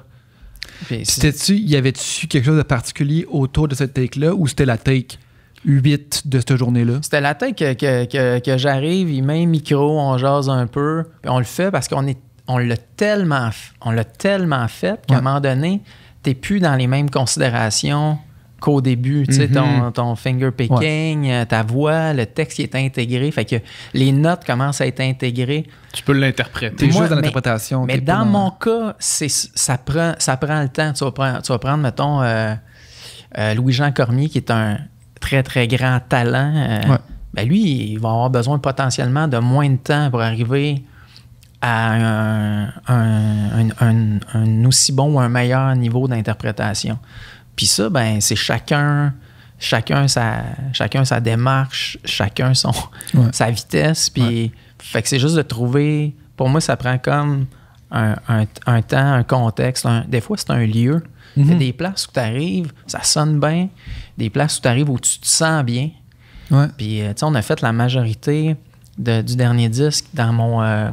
j'ai un loft à Montréal, puis c'est une pièce qu'il n'y a rien dans le sens qu'il y a un reverb dans la pièce il y a des chars qui passent pas loin. Puis on travaillait avec les mêmes micros que vous avez pour le podcast, là, le classique SM7. SM7B. Ouais. Puis, mais quand j'étais avec Papa Nicolaou, puis on travaillait, on avait tellement de fun, man. Tu sais, on arrêtait, on écoutait des disques, on allait se ramasser de la bouffe pas loin. Puis ça devenait comme quasiment un mode... C'est un mode de vie, là. Tu sais, qui, à un moment donné, ça s'installe dans les tracks des chansons. Puis là, c'est comme si les tunes ont comme une respiration. Puis ça devient quelque chose, là. Tu sais, tu sens que... Puis là, les briques s'installent une après l'autre, puis la maison se bâtit. Mais c'est une suite d'essais-erreurs qui nous ont menés à ça. Mais tu sais, pour ça prenait des moyens, mais ça prenait surtout du temps, ça prenait de la patience. Puis, fait que c'était vraiment...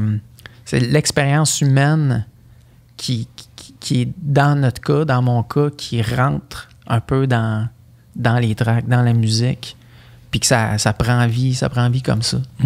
Mais ça, c'est tellement personnel, tu le sais, Dom, tu sais, pour le projet, puis ça doit être tough aussi. Tu sais, mettons, je pense à toi comme réal.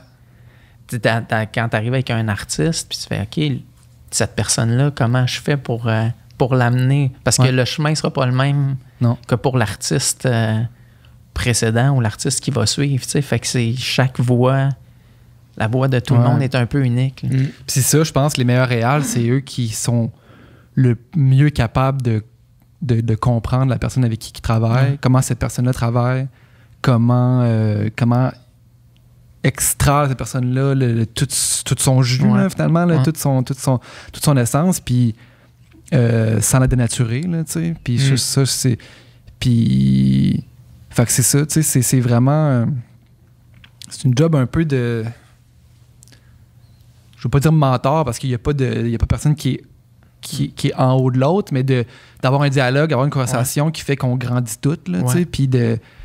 Tu sais, il y en a des artistes qui ont des histoires de j'étais avec ce gars-là, puis lui, c'était comme il voulait faire ça, puis tu sais, puis là, dans ce temps-là, l'artiste est pas respecté, puis fait que je pense que c'est ça, d'être capable de mettre l'artiste le plus à l'aise possible, dans les meilleures conditions possibles. Il y a beaucoup de psychologie là-dedans. Là. C'est clair. Il y a vraiment beaucoup de psychologie, il y a beaucoup de discussions, il y a beaucoup de... Tu sais, que toi, tu parlais, tu sais, que tu avais des discussions justement sur la vie avec Martin Léon. Là, c'est ça aussi le processus créatif, c'est se connaître soi-même mieux, c'est réfléchir sur la vie, après ça se transpose dans l'art.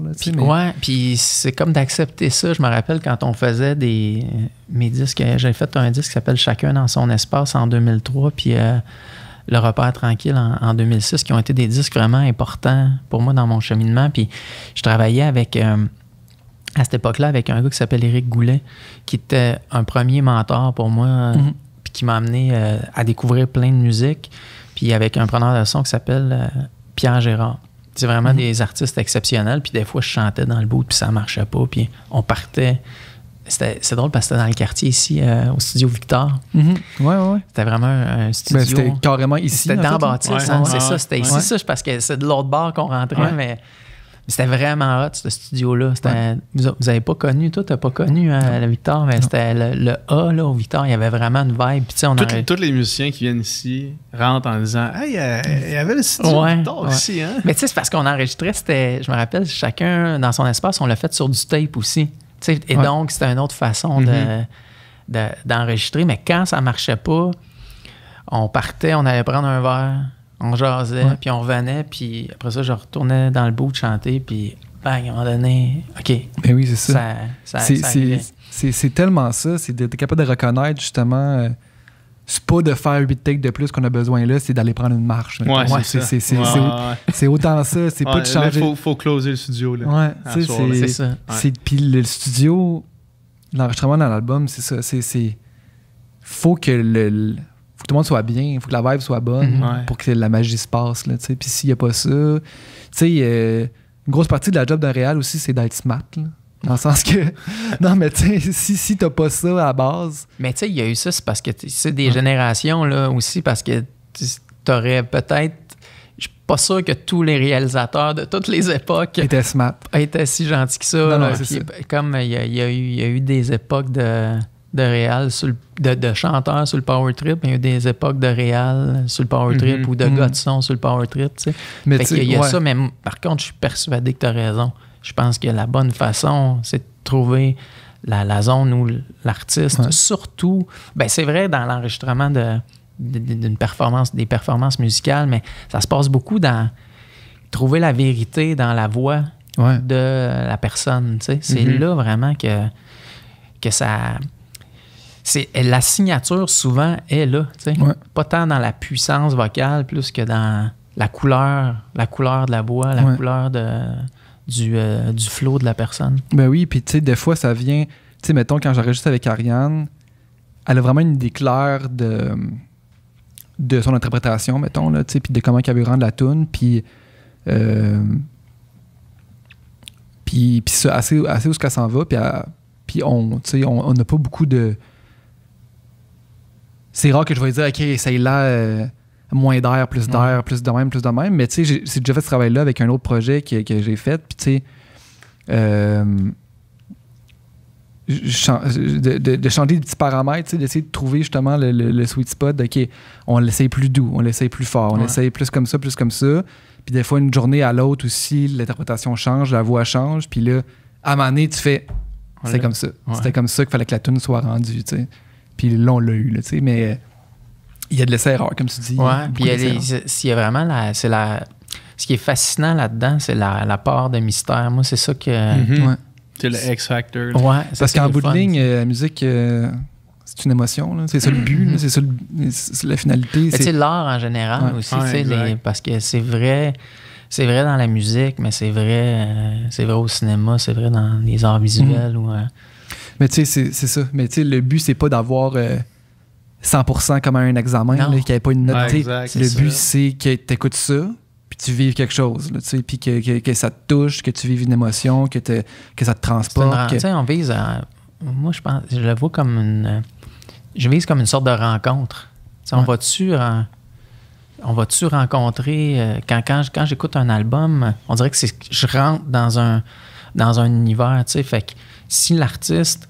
Des fois, je suis en symbiose avec un artiste X ou Y parce que je sens que j'ai les clés pour y aller, puis que j'embarque dans sa proposition. Puis ça s'explique. Ça, c'est quelque chose qui se vit, simplement. Ça s'explique pas toujours. Puis, mais quelle chance, pareil, hein? Quelle chance de faire ça. Moi, c'est ça que ça me fait quand on finissait des journées. J'étais comme, man, on est chanceux de faire ça. On est chanceux de pouvoir s'exprimer, surtout dans on est quand même dans un micro-marché. Dans un... C'est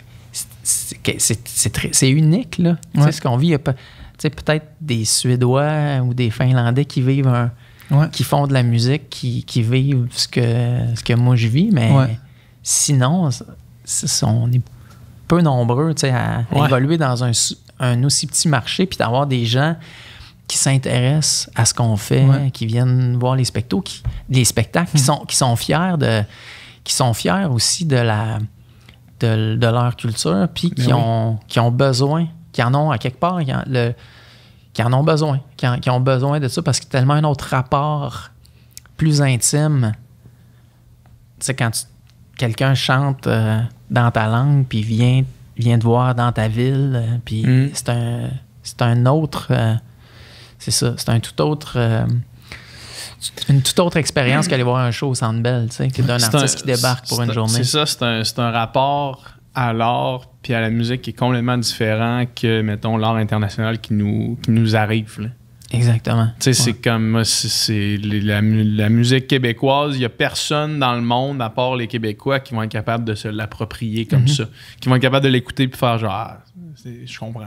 C'est ça, c'est vrai, pareil, parce qu'il y a des références. Puis, on parlait, je me rappelle plus c'est quand, mais on essayait d'imaginer quelqu'un qui parle pas nécessairement le français ou qui parle le français assez pour comprendre, qui débarque ici puis qui entend justement une toune de Jean Leloup, le genre Willy, là, qui entend Willy et qui fait...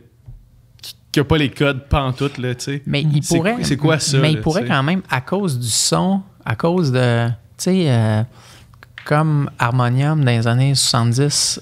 Il pourrait, probablement pourrait apprécier musicalement la chanson, mais, qu'évidemment, jamais aura les comprendre. codes pour comprendre c'est quoi, tu sais. Ouais, toutes les références culturelles, mais il y a quand même de quoi où la musique, comme mettons, quand ça devient même très, très, très régional, des fois, c'est là que tu es le plus proche de quelque chose d'international, tu sais. C'est vraiment... c'est étrange, ça, la capacité que la musique a de transcender une langue ou des frontières.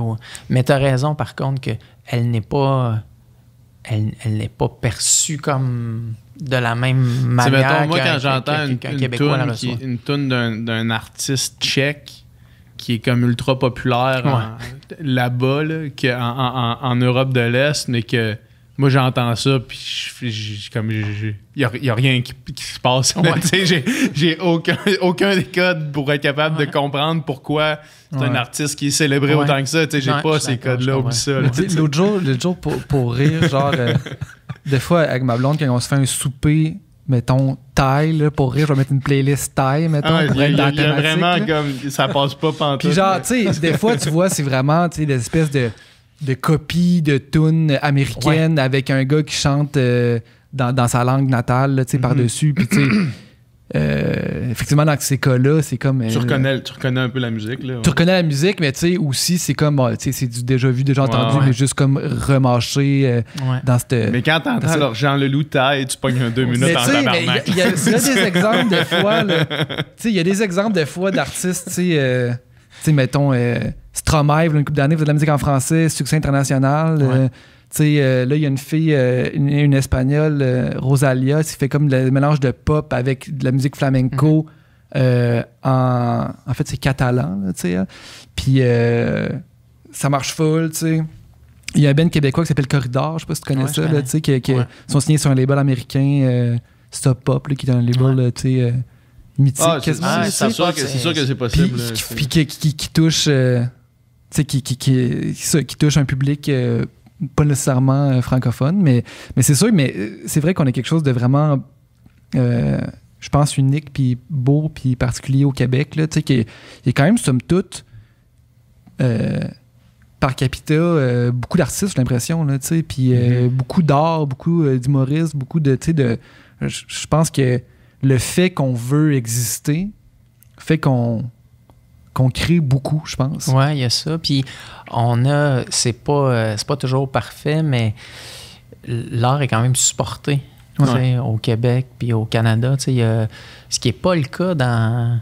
Je pense pas que ce soit le cas dans tous les pays, que ce soit soutenu comme ça l'est chez nous, ce qui nous permet de continuer à